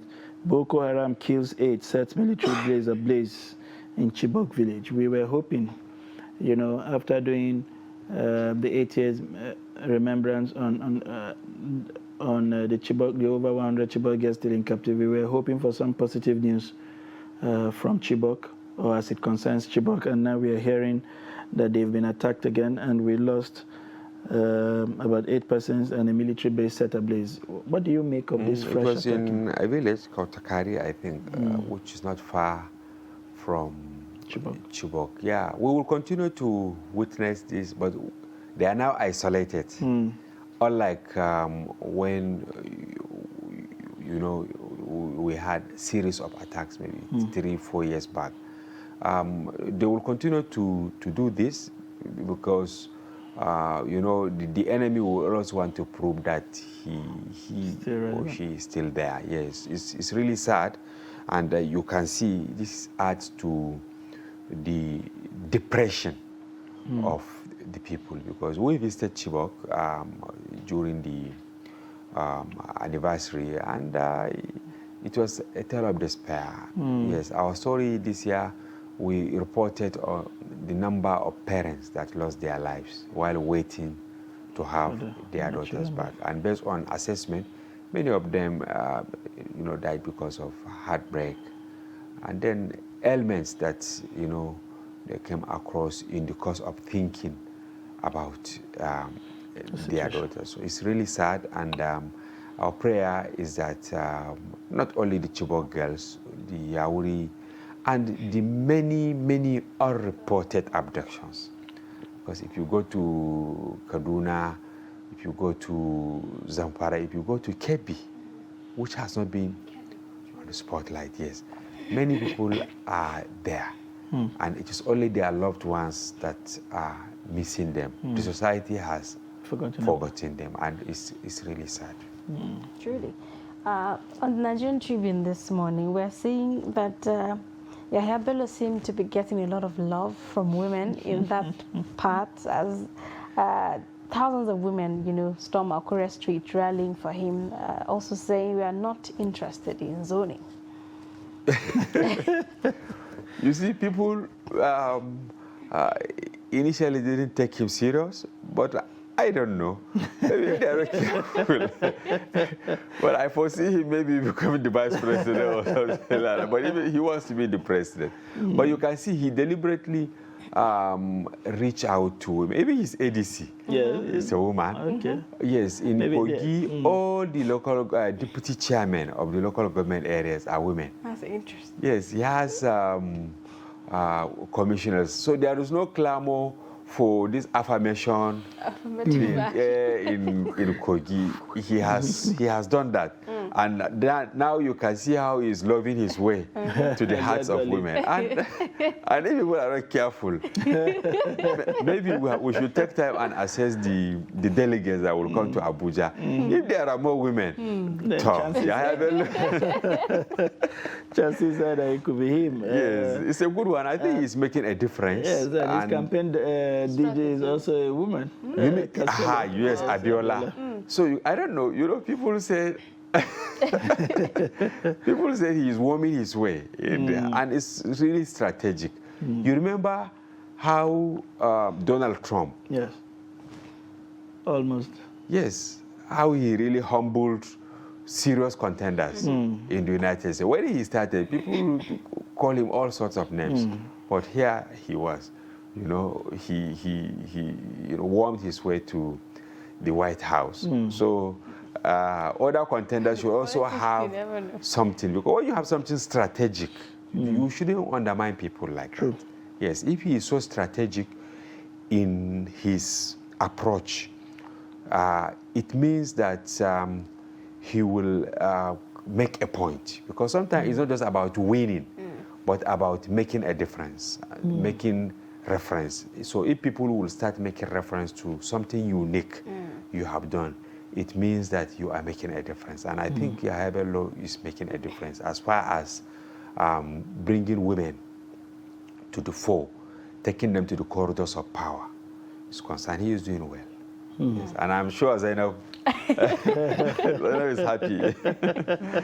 Yes, when it comes to affirmation, you will get the women to stand on anything that seem to support that call. Yes. I'm not surprised. Maybe he will pick a lady as his running mate. Let's wait and see. That will be the complete game changer, maybe. But it will be interesting to begin to see most of these aspirants tell us in very clear terms how they intend to solve the Nigerian problem. To put it, succinctly, Bishop Kuka said the aspirants need to understand that Nigeria is like a people in emergency ward in the hospital, and each of them must begin to show us the plans of how they are going to discharge us from those emergencies. Yahya Bello seems to be showing us one of those where I hope the other aspirants in very clear terms will tell us some. We saw Fayemi yesterday talking about the need to decentralize power generation, talking about the need to also decentralize security, and to even recruit more people. Rather than come on stage and dance, and bring all these artists and display their dance steps to us that disappear. Yes. Let them begin to engage the issue so that we can compare notes, perhaps, and begin to say, okay, this is what this person is offering, as opposed to the other person, and then we begin to make choices based on informed positions of these candidates on issues, and we can then begin to hold them directly accountable for the things they say. It's very important, honestly, for aspirants from, even local government chairmen. You should know what you want to achieve. If you say you want to empower women, make deliberate policy statement on that. If it is youth, if it is job creation, tell people how you want to do it, not just asking people to support you to take power from other political parties. Because if in other climes, if you are on the left or the right wing, people already know what you will do by the time you win. And I think it's high time, over 20 years of our democracy, to now fine-tune it, to have ideology. Yes, the major political parties have ideology. Let them be recognized. If it is maybe APC, so okay, these people, they are very serious about housing, they are very serious about job creation. PDP, let them be maybe serious about health. Let people know you with something, for something, so that by the time you win, you don't even need to emphasize it. People should see you working, not to be one of a certain governor. It was after he won Then people ask him what he wanted to do. He said they should tell him what he should do. Meaning he's not going to do anything. Yes, and we have seen governors also denying the agendas that they made out during campaigns and said we did not say it. It was people that said it for us, so you can't hold us. Exactly. Before we move on to leadership, I would like your thoughts. We seem to have seen some kind of trend with. These days we just see everybody saying, my classmates have bought me forms, my community. We saw a senator crying yesterday because he seemed to have been humbled. Humbled by his people. Is that how much we love politicians in this And it's not true. Let's say it's not true. If I were one of them, I will own it. I would say, I think Tinubu, his people said he sent money and they bought the form. You have to be bold. Why should you say that your people contributed money to buy form? Almost all the contenders, the governors, they said committee of commissioners. And honestly, they are making fun of themselves because people are aware that it's not true. Because the people that will even go and buy the form, you realize that you are the one who booked hotel for them. you give them air ticket. And then you said some people who contributed. People that are looking for what to eat, who will give his money. Of course, we had this before. Yes, we had this before. No more. No more. People are not really contributing. Maybe it's a strategy for creating the impression. Maybe there are one or two exceptions. I don't know. Yeah, there are one or two exceptions. It's a way of deflating the EFCC from coming after. But they are watching, and I hope they will do something to unravel how the checks were issued. Yes, for people to go and buy the forms. Amazing. We move on now to the leadership newspaper. And still staying with the issues of the candidate here, the major story on the leadership reads, 2023 presidency. Protesters evade APC PDP secretariat, wants party ticket zone to the south. APC records high turnout of presidential hopeful as Fayemi Badaru Akpabio Oshomole declares. I'm also to join race today. Party presidential aspirant now 20. Bakare declares on Monday, it is good for democracy, says Tinubu. Oluwekpo Ashim picks nomination forms today, says New Nigeria is possible. This protest, urging the both major players, the major gladiators in this contest, to zone the party to the south. How justified is this call by? It is some people who sent them. And power is taken. It's not given. True. Nobody will give you. You will not sit in the comfort of your room and say, this will be given to you. You see, and from all indications, the two political parties have jettisoned this issue of zoning. Yes, you can see, as I said earlier, at the beginning of the sales of forms, northern, especially for the presidency, northern aspirants were reluctant, apart from Yahya Bello, as I said. Then Hashim, Olawepo, who is from Kwara. There was no this. Now, how many do you have? A number, including the Senate presidents we have. You see, so they have also joined the league of the PDP because obviously PDP in their meetings they have jettisoned that. So people should be serious. The South should mobilize the delegates to vote for one of their own. But you can see, even in the South, they are not really united. I saw a cartoon somewhere that while Afenifere is asking aspirants of Yoruba extraction to jettison the ambition and support the Igbo contenders, the Igbos are campaigning for Atiku. So it's neither here nor there. You understand? And then here in the north, some people are campaigning for Tinubu. Some are campaigning for the vice president. So you can see it's like democracy is at play now. People are getting serious. People are going for the people they think will liberate them. And it's really good if we can have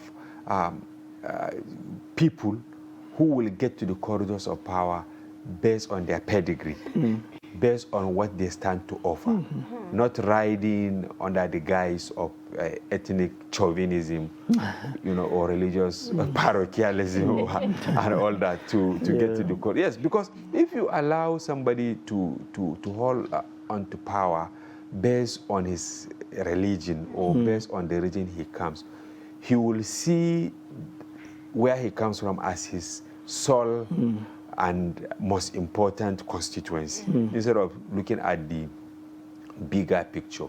But by the time you have leaders who understand that Nigeria is such a complex place that you need to carry every other person along, we will not get it right. Well, from the list of contenders we've seen, so far, do you think some of them actually have what it takes, to liberate Nigeria? Honestly, I don't want to preempt the story we are doing because we want to come up with something which will be a game changer of sorts. Yes. So wait and read that story. It is going to be very, very interesting because, yes, with the numbers of, while coming in here, we exchanged with our deputy editor-in-chief, he sent me a message yesterday. Then I responded. I said congested terrain or something like that. So this morning he sent me another one. So I was just laughing because it's really funny. It's really funny, but I don't want to say it. Some actually describe some of them as jokers. But you can see, I don't really. If you say they are jokers, all of them, are holding on to something now. How did they found themselves? How did they found their way to the positions they are holding now? None is from the moon. All of them are authorities as we speak. Now, some are ministers, right? Right. I was watching a clip of one of them saying there is something he's constructing as a minister, and if you don't make him the president, there is no way that project. You would think that the funding for that project was coming from Was it Al Gore in the United? I think during his last, he was pleading. He said, "This is my last chance. So if you didn't elect me now, I would never be president." Amazing. And before we move on, we will take the Nigerian Tribune, one of Nigeria's oldest since 1949. But away from all of the serious issues and the issues of security and the UN visit, is one very funny one on page 29. Police arrange pastor for charging members 310,000 to have access to heaven. Yes, I mean, how do they know the pastor doesn't have the keys to? You see, Nigerians are gullible, extremely gullible. Yes, I asked somebody, I think in the US, because I noticed during my short stay, I noticed that it is mostly the children, apart from churches established by Nigerians, because Nigerians, they dominate the scene there. Yes. Now, I asked, why are men like you and me not bothered about going to church? He laughed. He said, it's for all people. It's for all people and children. So you see an old man sometimes, holding the hands of his wife, and he will walk hard to the doors of the church. She will enter, and then he will just turn and go back home. But children, and then they go. But you see here in Nigeria, if you count the number of churches and mosques that you have, it's quite unprecedented compared to. It's not bad to have places of worship, but we have to worship. We are religious people. But people have taken the joke so far, too far, I mean. Yes, how can you correct 300? He even added 10,000 on top of it, so that people will say it's around people. Yes, and then the man, moved to the other. But I thank God the national leadership of Canada disowned the man, but I think he should be prosecuted. Truly. Yes, I don't know. Is he going to use aircraft or what to take them to heaven? Rocket, right? Rocket. It's amazing what we see from the pulpit, and we were seeing others in the other story where a pastor seemed to have raped two twins of a friend. I think we should stop calling them pastors. They're just criminals. Yes, pastors or imams and all that. A real pastor will not rape. How will you even touch the hand of someone? Does this lay credence to the call by some people that it is now time that the states begin to regulate people who take to the pulpit from the kind of stories that we seem to be reading from there? Can you do that in other places? You see all sorts of things happen in Nigeria. All sorts of things happen. In some places, how dare you? You see now some people released from prison, serious criminals. Immediately they come, they say they have repented. And then they set up churches. Some set up mosque in front of their house. Yes, now. And they will start leading prayers and all that, deceiving people. And as I said, we're a gullible people in Nigeria. You see, enlightened people, somebody very enlightened, but so-called pastor or imam will now just change their thinking, their perception about that. They will just tell them something and they take it hook, line, and sinker. It's really sad. Religion is good, but we should moderate it. Right. Yes, we have to moderate it. If we moderate how, because most of the crimes being perpetrated, the perpetrators hide under the guise of religion. Yes. And Karl Marx rightly says it's the opium of the poor, of the masses. People, even leaders, they're calling favors by deploying religion when they are talking to you. I'm one of your own, I'm Muslim. Vote for me, I will protect. And it's not true. He's lying. It's amazing. Before we round up, Zainab, there's this interesting one from the Punch, the top strip, just above the nameplate, strike. ASU wants minister's certificate withdrawn. Those students protest. And would that take anything from you? I don't understand. Was there ever a time where Nigerian students have been so docile in the whole conversation around ASU strike? You know your time.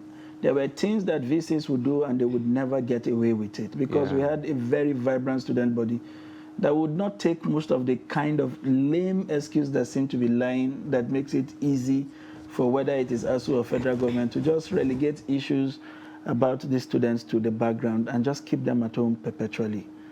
You even do we really have one ASU in Nigeria? Yes, because just like NLC, they have lost their vibe. The ASU, they have also lost that steam of exuding authority. So protest and all that no longer solve any problem in Nigeria. The issue, let me go religion to maybe we need some serious prayers to redeem our universities from the. As some of the governors will say, they said the problem in the states are beyond them. They now need to sponsor people to the Holy Land to go and pray. Baby, it is time we also sponsor some students to the Holy Land to go and undertake prayers for. Honestly, we are ridiculing the ivory towers. Yes, they're no longer that intimidating tower that we had, in the 70s, 80s, and even early 90s.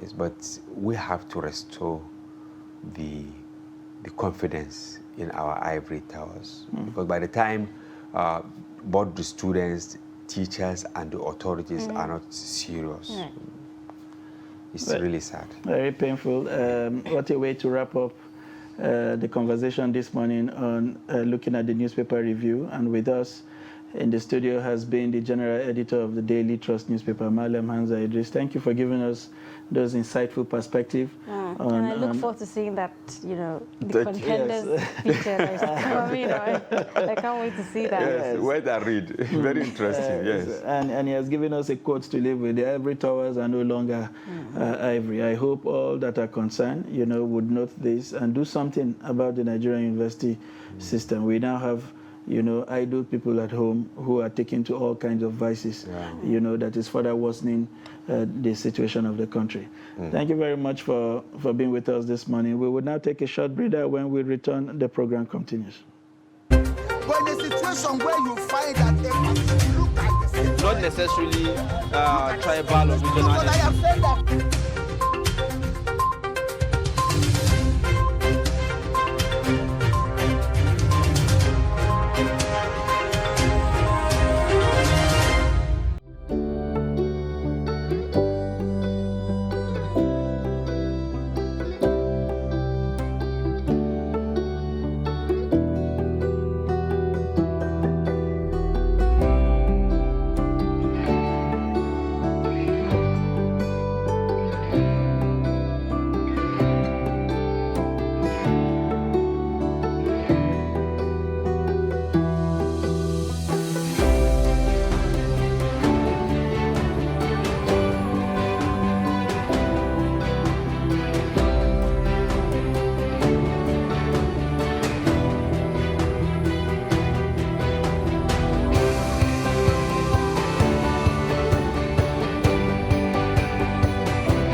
Good morning, Nigeria. Welcome to Daybreak. It's 8 o'clock here in the nation's capital. I'm Zainab Bala. It's a beautiful morning indeed. I am Sunday Michael Ogu. Thank you for joining. The headlines for you this morning.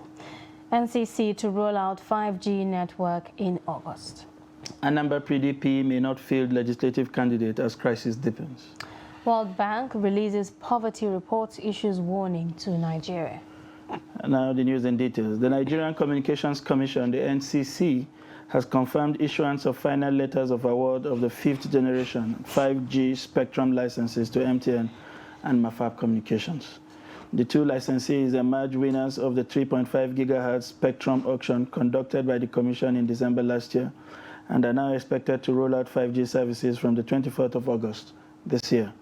The 5G network, when deployed, is expected to usher in accelerated growth in smart living in the country. The technology is also expected to facilitate substantial network improvements, including higher connection speed, mobility, and capacity, as well as low latency capabilities. People's Democratic Party, PDP, in Anambra State may not field candidates for senatorial seats, House of Representatives, and State House of Assembly in the forthcoming elections following the crisis rocking the party in the state. 76 aspirants of the party jostling for the Senate, House of Representatives, and State House of Assembly seats in the 2023 elections are in a state of confusion due to failure to screen aspirants.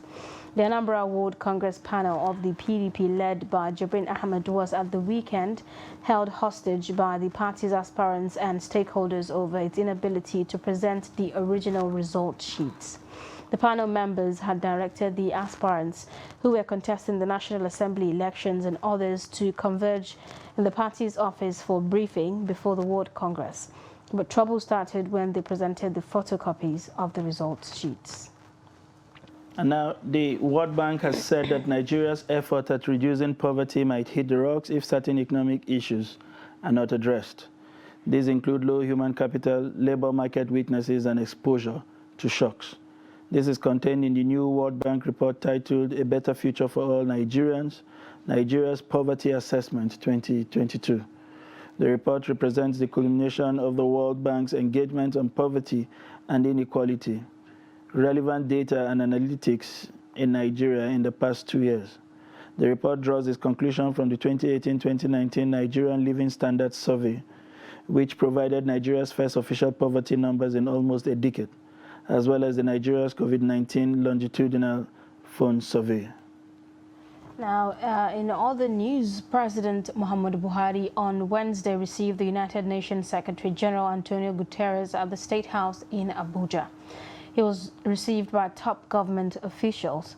Now, earlier in the day, he visited the UN House in Abuja alongside some top officials and diplomats of the agency. Guterres is on a 2-day official visit to Nigeria, the first of such. The UN chief had arrived in Nigeria on Tuesday and also visited Borno State, where he proposed the reintegration of repentant terrorists. This, he said, is key to the restoration of peace in the northeast region. The UN scribe also performed the wreath-laying ceremony in honor of the August 26, 2011 suicide bomb attack victims. Antonio Guterres, the United Nations Secretary General, on his maiden visit to Nigeria. The importance of this visit cannot be lost on anyone in this country, indeed on the entire African continent.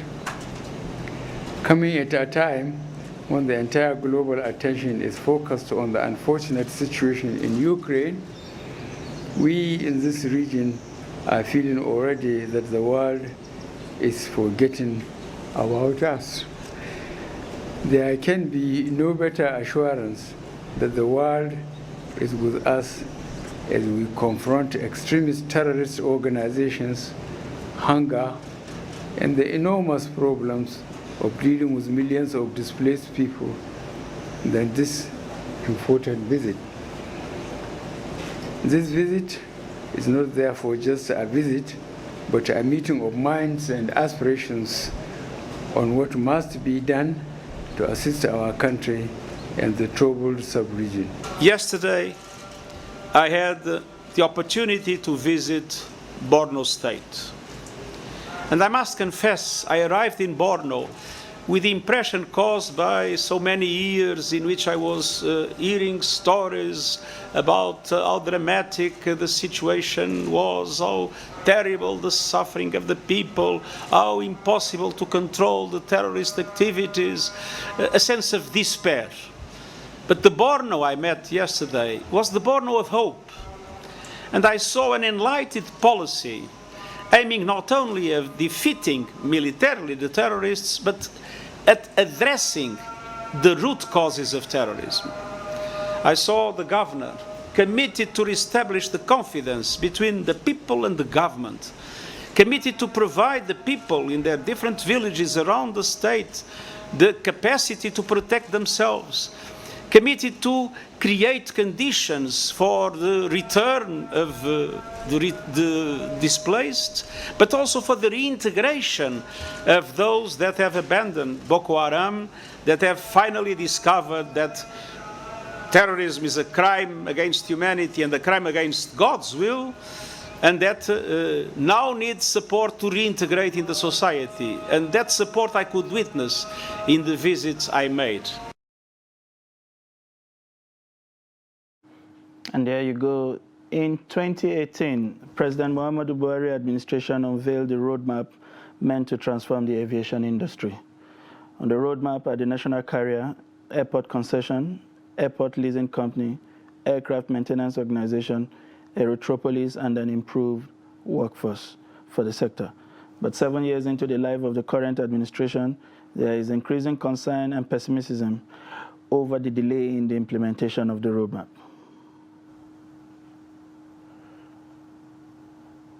And joining me in the studio at this point to look at these issues and x-ray all of this concern, it's aviation researcher and publisher, Mr. Godi Ike. Yeah. Are we correct with that pronunciation, sir? Yeah, that's correct. You're welcome thank you. with us. We would also be joined via the phone from Lagos by Daily Trust aviation correspondent Abdulateef Aliyu. Mr. Godi, thanks for joining us on this conversation. Yeah, thank you. What would you make, of that laudable aviation roadmap? It wasn't something we were seeing for the first time.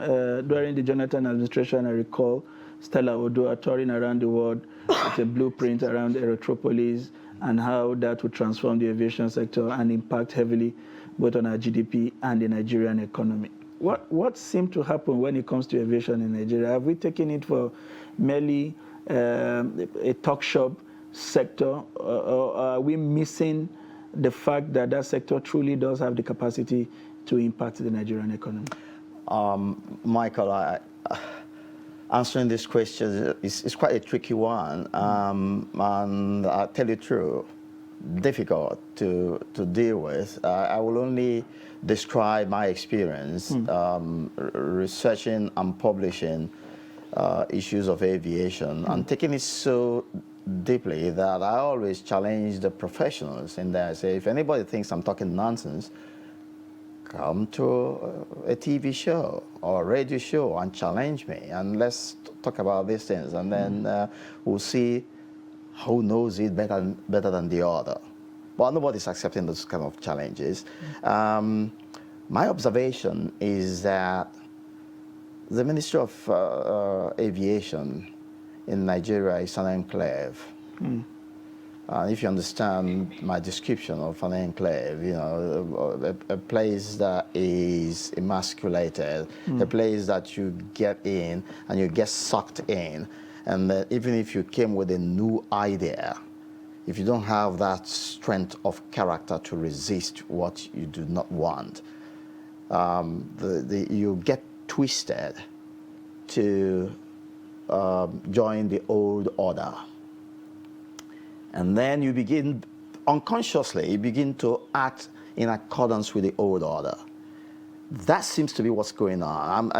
Call it speculation if you like, but this is my observation, because I have had the rare privilege of meeting the Honorable Minister Hadi Sirika, a young man that I so admired when he was appointed the Minister of Aviation, and then watching him, say a few things on TV and on radio and the rest of them, I had hoped that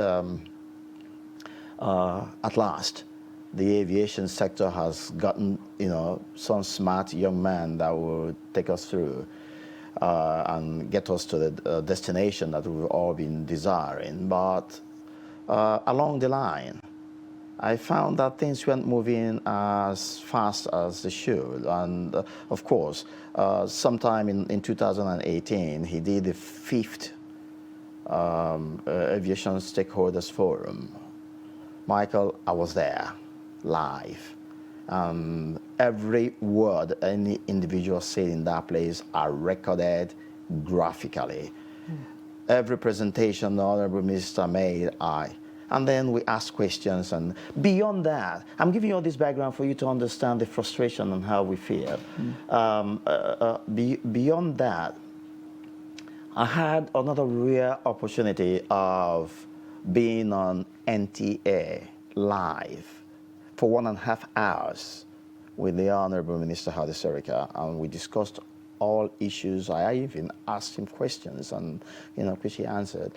And then after that, I thought he needed some help, and I began to make phone contacts to initially. I'm giving this information so that you'll understand what seems to be the issue. He clearly agreed that we would be meeting so that we'll share ideas, and I can tell him a few observations, because when you sit in there, you won't see what the other people out there are seeing. He made an appointment, but tell you what, Mike, he didn't keep that appointment until this day. Somebody somewhere, simply said, hey, this one is not one of us. Why do you need to see him? And then that's how he fizzled away up until this day. I have this platform of WhatsApp. Every director in that ministry, including the minister himself, every one of them is a member of that platform. They see everything everybody's saying.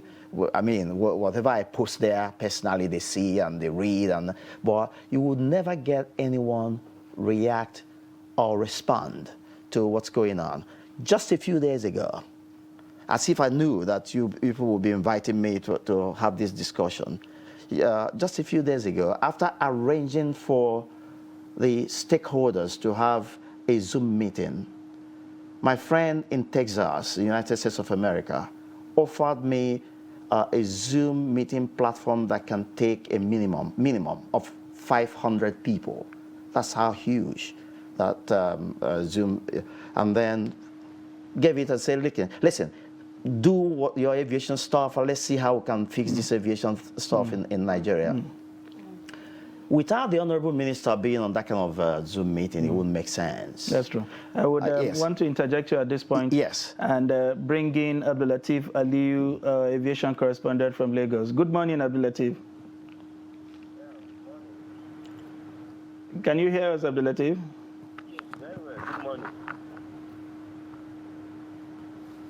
Good morning, Abdulateef. Yeah, good morning. I can hear you. Okay, I think we will solve the technical issues. Before we do that, we will stay with Mr. Godi. When you say the ministry gets to suck everybody who comes there in, is it a function of the old order not wanting to move on, or the ministers not stamping their foot? Because we have seen daredevil reforms take place in other sectors, and they have succeeded. We saw the banking reforms. Of course. We saw the pension reforms. It was insistence from the top, regardless of how players in the industries wanted it or not. So is it about a minister who is distracted by a political ambition, or is it just about the sector that seems to want to play to the gallery? I hold the minister responsible. He came with when he came in, he appeared to, enthusiastic. He appeared enthusiastic and wanted to really do something.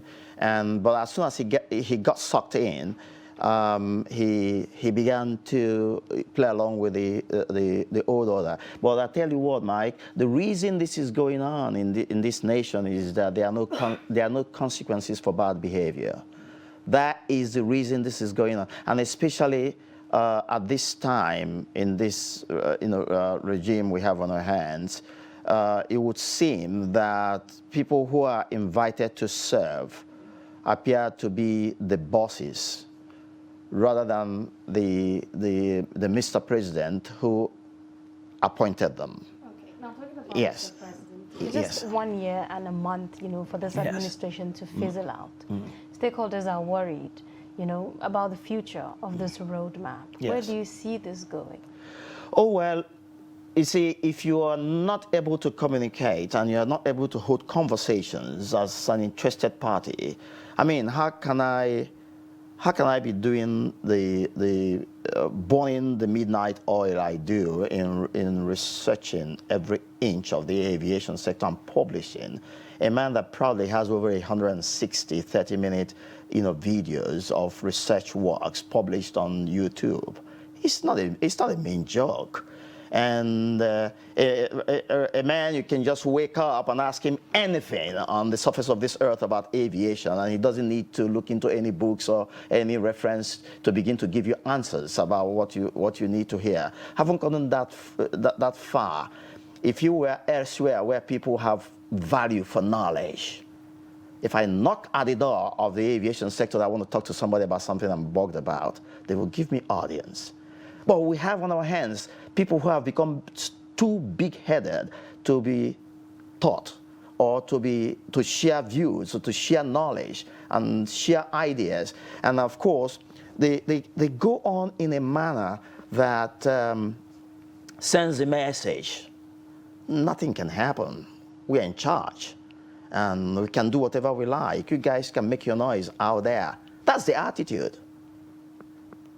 Otherwise, just 3 days ago, after we had set up what we thought would bring fresh ideas about how to move the sector forward, via a Zoom meeting that will involve all stakeholders that are interested in coming in. Remember, I told you the platform of that Zoom will take nothing less than 500 participants. That's how huge the arrangement has been made. And I picked up my phone and I called the Honorable Minister, Michael, and from the ringtone that I got, it was obvious that he wasn't in this country. He was somewhere either in the United States of America or somewhere in the world, because that ringtone wasn't a Nigerian ringtone. And I persisted. I called that number severally, and then he sent me a text message that he was busy and would get back. Up until this moment, Mike, this happened not 4 days ago. Up until this moment, he hasn't gotten back. And I've called once or twice more, haven't waited for about 48 hours.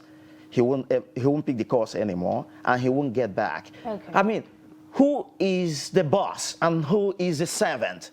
For goodness sake, appointees are our servants. We are the bosses. That's true. Right. So I understand the technical issues have now been fixed. Good morning, Abdul Latif. Yeah, good morning. Thank you for joining us this morning. We would like to get a proper perspective of what seemed to be happening around the aviation sector. Can you give us a rundown of what has been stalled with regards to this aviation roadmap? What has happened to it? What have we achieved in the roadmap, and what seemed not to be moving at all? Thank you very much. The aviation roadmap, like we have rightly observed, actually was the brainchild of the present administration 7 years ago.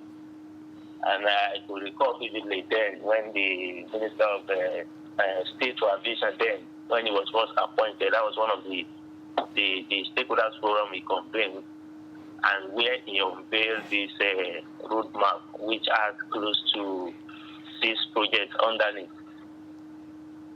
And some of these projects, like we rightly mentioned, the national carrier, the airport concession, aviation leasing, aircraft leasing company, Aerotropolis. Aerotropolis is like a community around the airport, like a big community around the airport. That's what we see in most of the advanced countries, where the airport is not just a place where you can just go board your flight. It encompasses a lot of things and so on. So this project under this aviation roadmap, and as of today, where we are seeing some actions with regard to the national carrier as well as the airport concession. You recall recently that the government advertised for the for interested bidders to actually come forward and bid for some of these airports. And what we were told was that in April, the concessionaires for these 4 airports, talking about the Murtala Mohammed Airport, the Nnamdi Azikiwe Airport, Abuja, Port Harcourt International Airport in Rivers State, and Malam Aminu Kano International Airport in Kano. Those are the 4 major airports, the so-called viable airports in Nigeria. So we were told the interested bidder, the preferred bidder will be unveiled in April. And now, the month of April has gone. We are presently in May. We don't really know what is happening as far as the airport concession is concerned. When you talk about the national carrier, yes, presently they are also on the procurement stage, at the stage where they are looking for the investors to come and to show interest in this, in establishing the national carrier. And you recall that, especially on this issue of the national carrier, it has missed a lot of targets. We recall in 2018 when we unveiled the logo, the name at an air show in London, and so on. In 2018, but we were surprised the same year when the Federal Executive Council actually canceled the project. But the minister kept on saying that the project is not dead, and so on and so forth. But as of today, they say we are still on procurement stage. And that is why a lot of stakeholders are really concerned. They are really worried that, fine, the minister is so keen, is so enthusiastic about some of these projects. I mean, these are life-changing projects. These are projects that will really, really drive the development of the industry if really actualized. But as of today, 6 projects under a roadmap, none of the projects has actually come to reality. And a lot of stakeholders are worried that the government is virtually winding down 7 years into the 8 years of the administration. We have not seen any of these projects realized. They say we are still on procurement stage.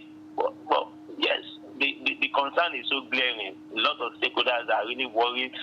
Are these not going to be another abandoned project? Can any of these projects actually come to fruition in the life of this administration? But at the moment, I'm talking of the national carrier, the airport concession. They said they are on procurement stage. But how far they have gone with the procurement, we cannot really ascertain. Well, thank you so much, Abdulateef, for that update. Thank you so much for joining us. Yes. So, Mr. Gordy, let me get back to you. Yes. Our reporter spoke about, the Nigeria carrier, Nigeria Air. And then, hopefully, we were told that it will come to fruition this year. But stakeholders are also worried at the same time because they've not seen green light.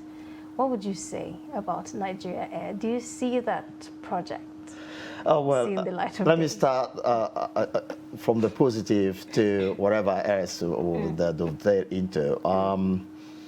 I stumbled into a piece of video 2 days ago. It was the acting director general of ICRC, the Infrastructure Concession Regulatory Commission, Mr. Joe Ohiani. That is the current, acting managing director, Joe Ohiani. And I had him, explain in a way to the world that everything that needed to be done had been done, and that they were hoping that on or before the end of this year, that Nigeria Air will be in the skies. And so, of course, I would imagine that those listening to him, he was addressing, might have taken those with a pinch of salt, because we hear this all the time, and nothing seems to be happening. Now, answering your question more directly, there is no way to know exactly what will happen. You remember the last time I was in this studio, I did say to you that my attitude now is keep my fingers crossed, wait for the deadline or the dates that they give to us. When the day comes and passes and nothing happens, then if we have anything to say, we would say. At the moment, that enclave called the Ministry of Aviation is so tight that you can't get a word out of anybody's mouth. That is the sad part of it. And so, and if somebody that has appeared on a very serious channel such as NTA for a whole 1.5 hours with the Honorable Minister, sharing information, sharing ideas, and having what I consider to be a wonderful conversation, on air at a time. And then if those of us that are out there seeing what he cannot see from where he's been emasculated, want to prefer information and let him know, the feelings of people out there and what people are saying and what he should pay attention to, and he's not interested in getting the information. He's not interested in being kind of redirected to pay attention to what needs to be tackled or dealt with. How are you going to answer this kind of question, my dear? Tell me how you're going to answer this question when those that are saddled with the responsibility are not communicating and are not, you set a deadline, you miss the deadline, and you say nothing about it. And people who are interested ask questions, you won't answer, and then try to get hold of you, you will make yourself available. Tell me how you're going to help a nation that behaves this way. No, tell me. Coming back to you, Abdulateef, I hope you're still there with us. Yes, I'm.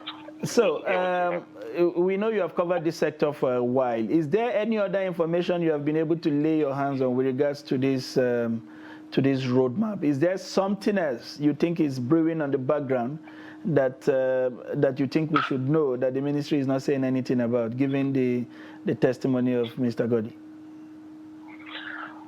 Yeah. Basically, that's also another concern that a lot of stakeholders have raised about.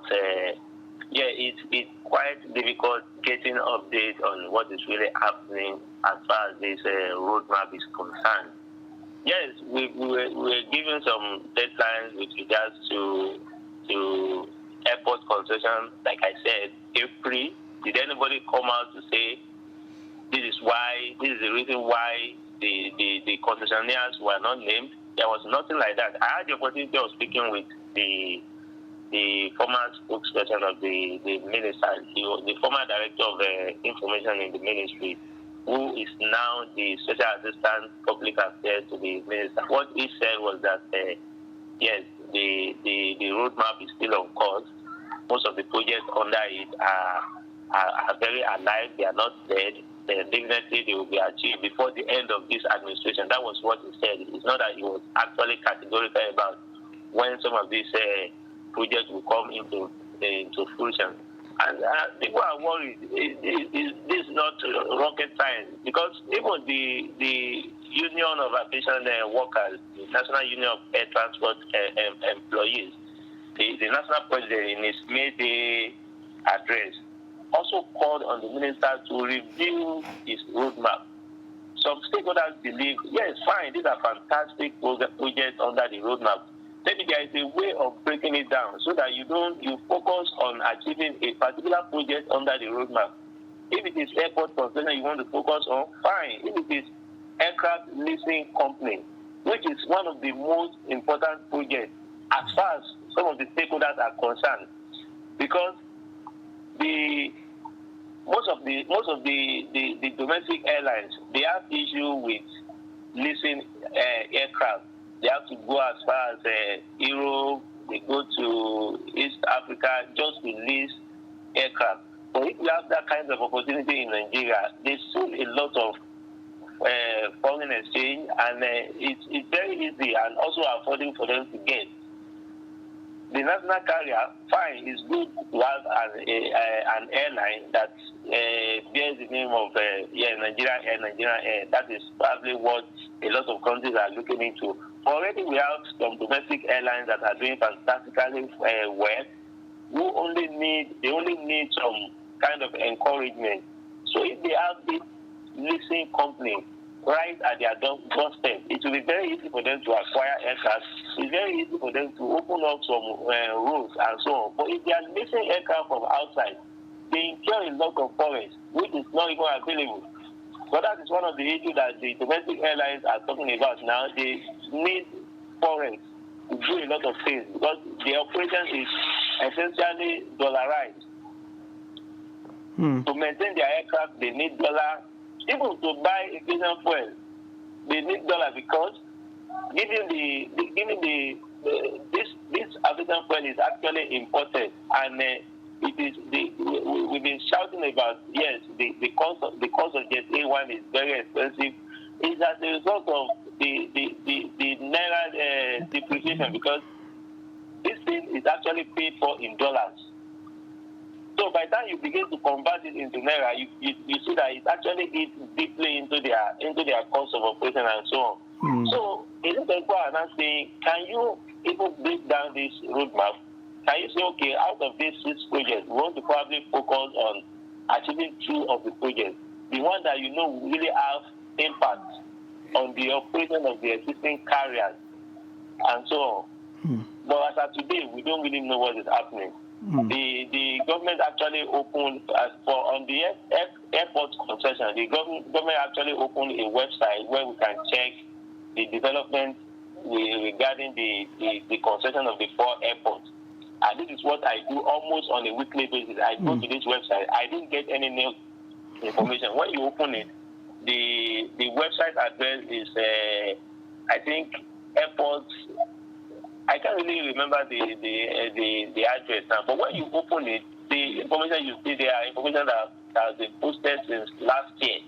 You don't see any update on what is happening. Yeah, fine. The minister is concerned about transparency in some of these issues. That is why he actually informed the ICRC, the Infrastructure Concession Regulatory Commission, especially with the airport concession.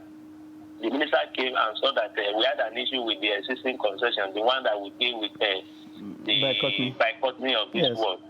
And so he had to involve the ICRC so that they can actually get a certificate of no objection, which they have gotten since last year. But what is really happening after getting this certificate of no objection, which we call and also the approval of the outline business case, we don't really know. The outline business case for the airport concession, for instance, was approved since last year. So a lot of people believe since after the outline business case has been approved, the next thing is to just go ahead and advertise and then look for interested concessionaires. Yes. Talking about interested concessionaires, Mr. Lateef. Yes, just before I let you go, talking about interested concessionaires, we heard from the grapevine, I think about a week or 2 ago, that Emirates indicated interest that they were willing to assist Nigeria in floating a national carrier. Is there any new development with regards to that pronouncement? I want to see that merely as a pronouncement, because what we're able to in some at the point that the minister had to come out and dismiss was that Qatar Airways has been selected as the preferred bidder. So I'm not really sure that Emirates actually applied to invest in national carrier, because it is those who applied. From what we had, Qatar Airways applied, Ethiopian Airlines. Whether they now apply later after the pronouncement, okay. Well, I want to see that a pronouncement and all right. You know, yes. Thank you very much, Abdul Lateef. We know you operate within a very difficult terrain. We wish you all the best as you go around your activity in Lagos today. We will join you some other time to take updates from you. Thank you. You have heard from Mr. Abdul Lateef. Quite smart. I'm very impressed. Very impressed. Yeah. What would you thought about this? Do you also think that there's a lot of ambiguity in this roadmap, and that specific ideas need to be harnessed on their own?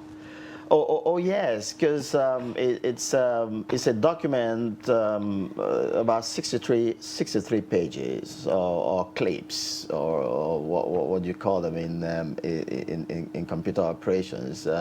You have them all way laid out there, looking so good and as sweet as some cream crackers biscuits can be, you know. But then you wait for any particular portion of it to be decisively, you know, done, and you find that you know, nothing appears to be going on, or if anything is going on, and if they're having challenges, they're not sharing information, just like Latif, you know, confirmed. I don't see how you can actually help an organization that behaves this way. I will repeat, the attitude is going on because we have tolerated it as a nation and as a people. And I continue to say, if we want to develop, we can go on this way. And so we can only keep our fingers crossed, since they don't want to come out to say the challenges they're having and to say how they're tackling the challenges, and even to ask for help if there's anybody out there that has you know, an idea of a better way to get around some of the hurdles and some of the challenges. You talked about asking for help, Zainab. We understand, we know, you know, for a fact that because we operate a democracy, the Ministry of Aviation or even the aviation minister does not operate in isolation or in limbo. We have the Senate Committee on Aviation. We have the House Committee on Aviation. That's correct. One would think that stakeholders and major voices like yourself would have made attempt to reach these committees, critical committees that have the capacity to summon the minister and probably get him to address Nigeria through the parliament on what efforts we are making or what needs to be done. Let me tell you what my observation has been.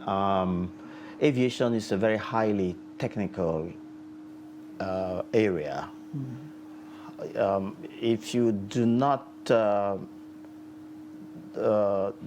deep into it, like, by the way, Mike, I am a licensed SS surveyor and valuer. I just happen to have a passion for aviation right from childhood. I actually wanted to be a pilot, but my father stopped me because he witnessed the very first crash in 1956. That was in Kano, in Nigeria. And it traumatized him because they were there when the plane exploded and consumed everybody that was in there, who of course were alive when the plane dropped. He hadn't gone up too much. My father described all those to me, and he lived with the trauma for the rest of his life. So you can imagine his loved son announcing, you know, playing with toys, aeroplane toys, and announcing that was the profession he wanted.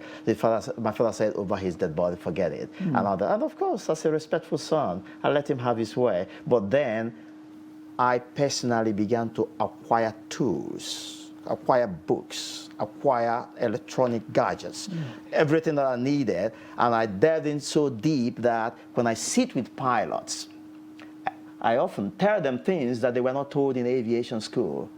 That's how deep I've dug into this profession. So you now find a situation where, you know, people who know that they need help, but because there's this attitude of no consequence, you sit in there and do whatever you like, and nobody asks questions. And then you just imagine for 1 second Boris, what's his name? Johnson, the British Prime Minister, just because he went and had some fun in a party, at the tea party, and then he was invited by the parliament to say, why should you be there? You breached the COVID rules, and the man was forced to say he was sorry. Now, answering your question more directly, Mike, in that our National Assembly, those that make up the committee, I must tell you, are the same ordinary people that are not part and parcel of the aviation sector. That is to say, they are neither pilots nor researchers like me, nor any individual that's worked in the system that would have acquired some knowledge by, being involved. So what I think that goes on is that they come around, sit around, they invite the officials, they bamboozle them with technicalities, bamboozle them with technical information that they can't even understand, and they can't process. Because anything you can't process mentally, you can't deal. You can't deal with. And so that's what I think is going on. So the people, the enclave called the Ministry of Aviation continues to have its way and do the things that, the way they like. My point really is, the committee is also open to public memorandums, petitions. Yeah.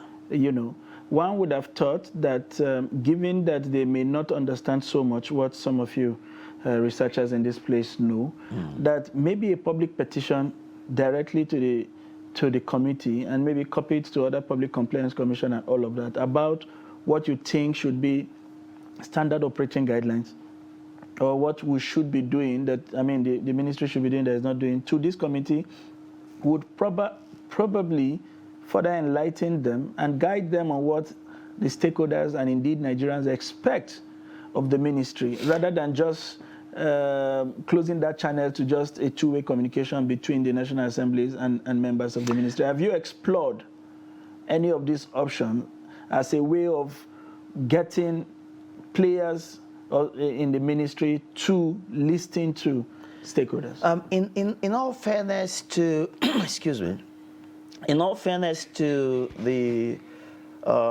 Senate committee chairman, I haven't had one-on-one with him, but one of his assistants, I don't know how he got him, or perhaps he saw me on TV or whatever, and then he got hold of me on phone and mentioned a specific thing, where they needed some assistance, and I told him I was ready. I'm willing. Anytime his boss said he wanted to see me, I would be there.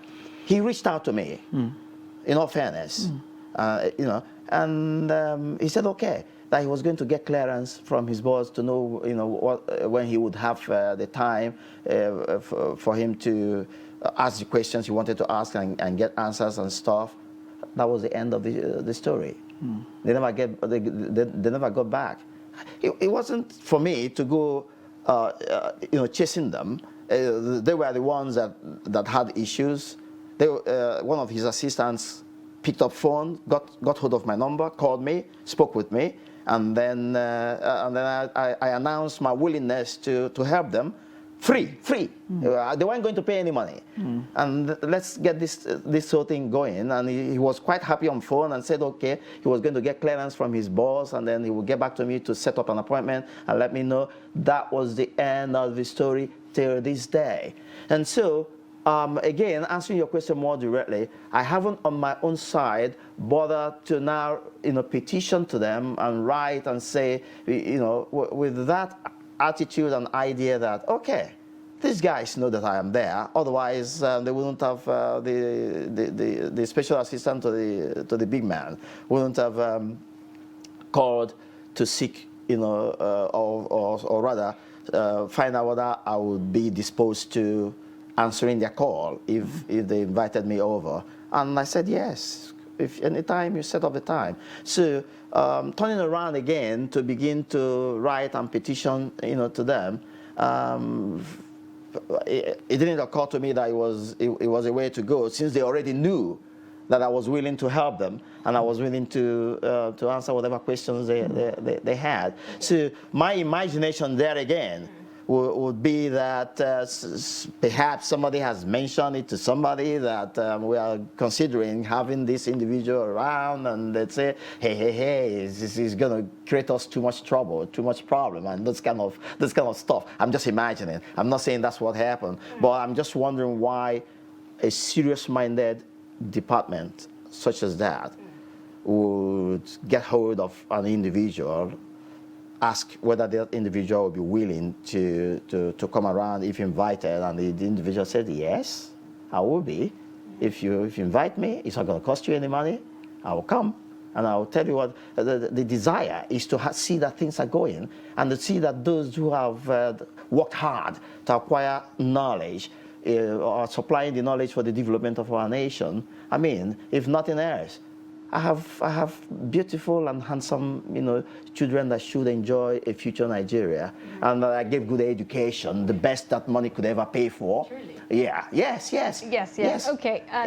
Now, in your opinion, why so much, secrecy from the aviation sector? They alone can answer that question because, like I said, it's such a technical and complex area that the average Nigerian out there would understand little or nothing about what they are saying. I think it embarrasses them that there's one man that's neither a pilot nor an aviator that has dug so deep that he's challenging them, and that knows so much that you can't hide anything anymore. So the idea would be, if we slice him out of the circle, if you just can shear them away, it will save us, more embarrassment. So let's continue to play along with those out there that do not understand the technicalities of the sector. Okay. So I think it's a game. It's a gimmick, kind of thing. I don't know how else to describe it really. Okay. Maybe away from talking about what the ministry is doing or is not doing, can you take this opportunity to perhaps enlighten Nigerians or even other members of the cabinet, not necessarily the ministry, on where we are today?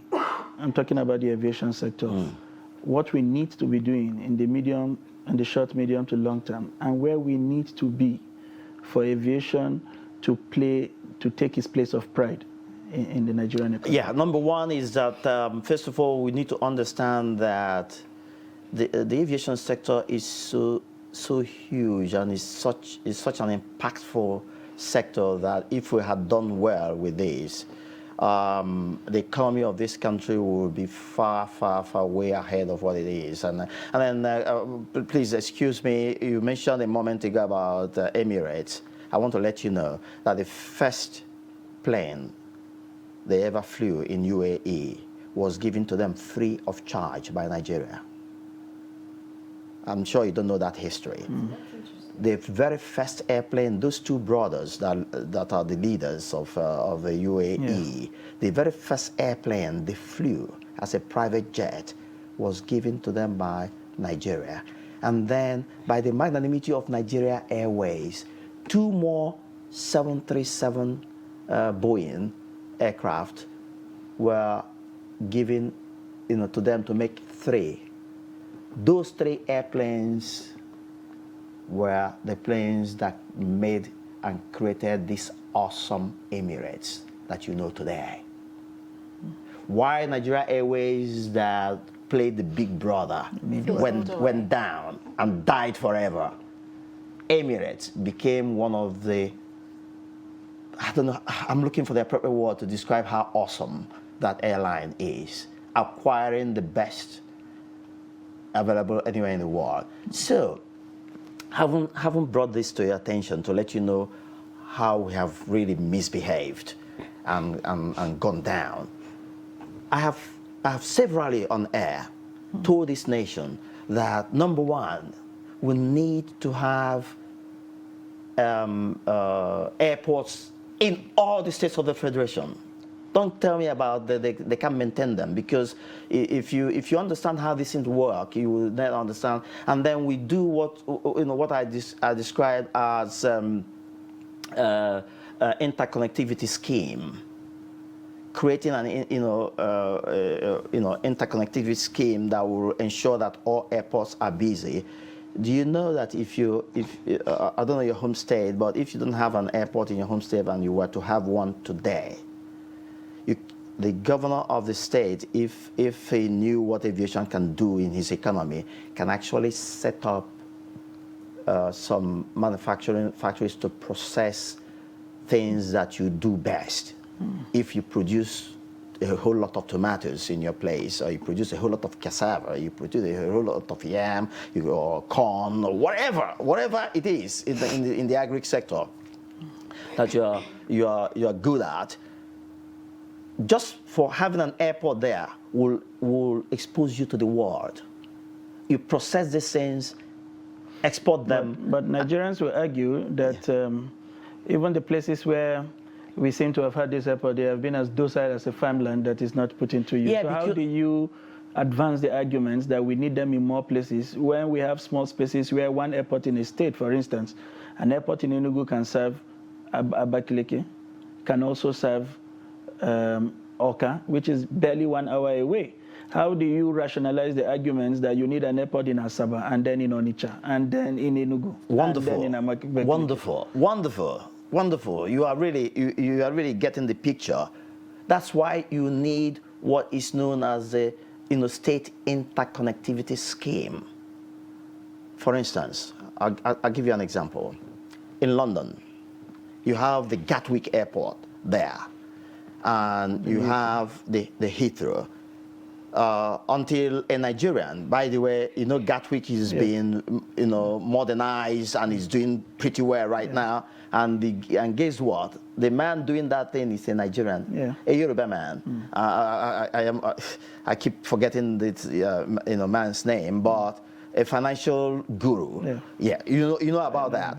Wonderful. And prior to the time he fixed Gatwick, and Gatwick began to receive international airlines, what they were doing then was helicopter shuttle, moving passengers from Heathrow to London Heathrow. And I tell you, my humble self and my mother enjoyed that helicopter hop across when we were traveling to the U.S. in 1981 to attend my immediate elder brother's wedding in the U.S. in 1981. He was the first to go off to. He spent over 50 years right now, and so we landed from Nigeria in Heathrow. Well, the plane that would take us, further to the U.S. was waiting in Gatwick. A helicopter shuttle took us in a few minutes. We were in Gatwick, and the same interconnectivity can be done here. And you create, for instance, you have a port at Enugu, and there's one at Oka, and then you have one in Asaba.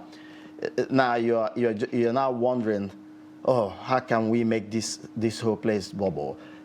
Airlines can set up flying schedules that will be done in such a coordination that there won't be coincidence of time. Now, if you have, say, for instance, 8 o'clock in Asaba, you have midday in Oka, and you have, say, about 4 p.m. at Enugu. All right? And then if there's this interconnectivity scheme, then what will happen is that people who have morning activities to do will jump into a helicopter shuttle from there and find themselves in Oka and join the airline that's available there to move, and vice versa. And that's the way it would work. And then again, I also recommended that state governments should take interest in this aviation sector if they really understand what it can do to their economy, and do a subsidization scheme. It happens in India. India has got over 160 airports, but guess what, Mike? Only 5% of those airports are viable. But the rest of them are working and serving Indians because of cross-subsidization and then cross, interconnectivity schemes.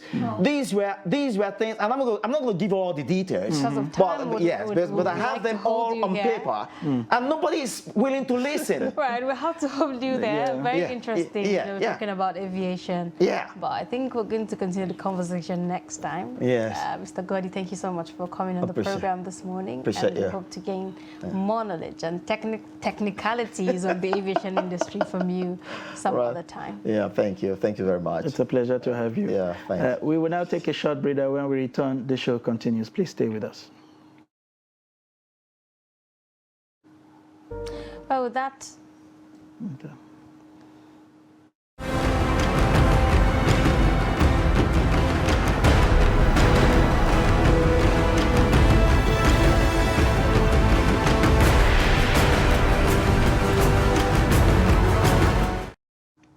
And that's it on Daybreak. If you've missed, you can catch up with us across all our social media platforms. I'm Zainab Bala.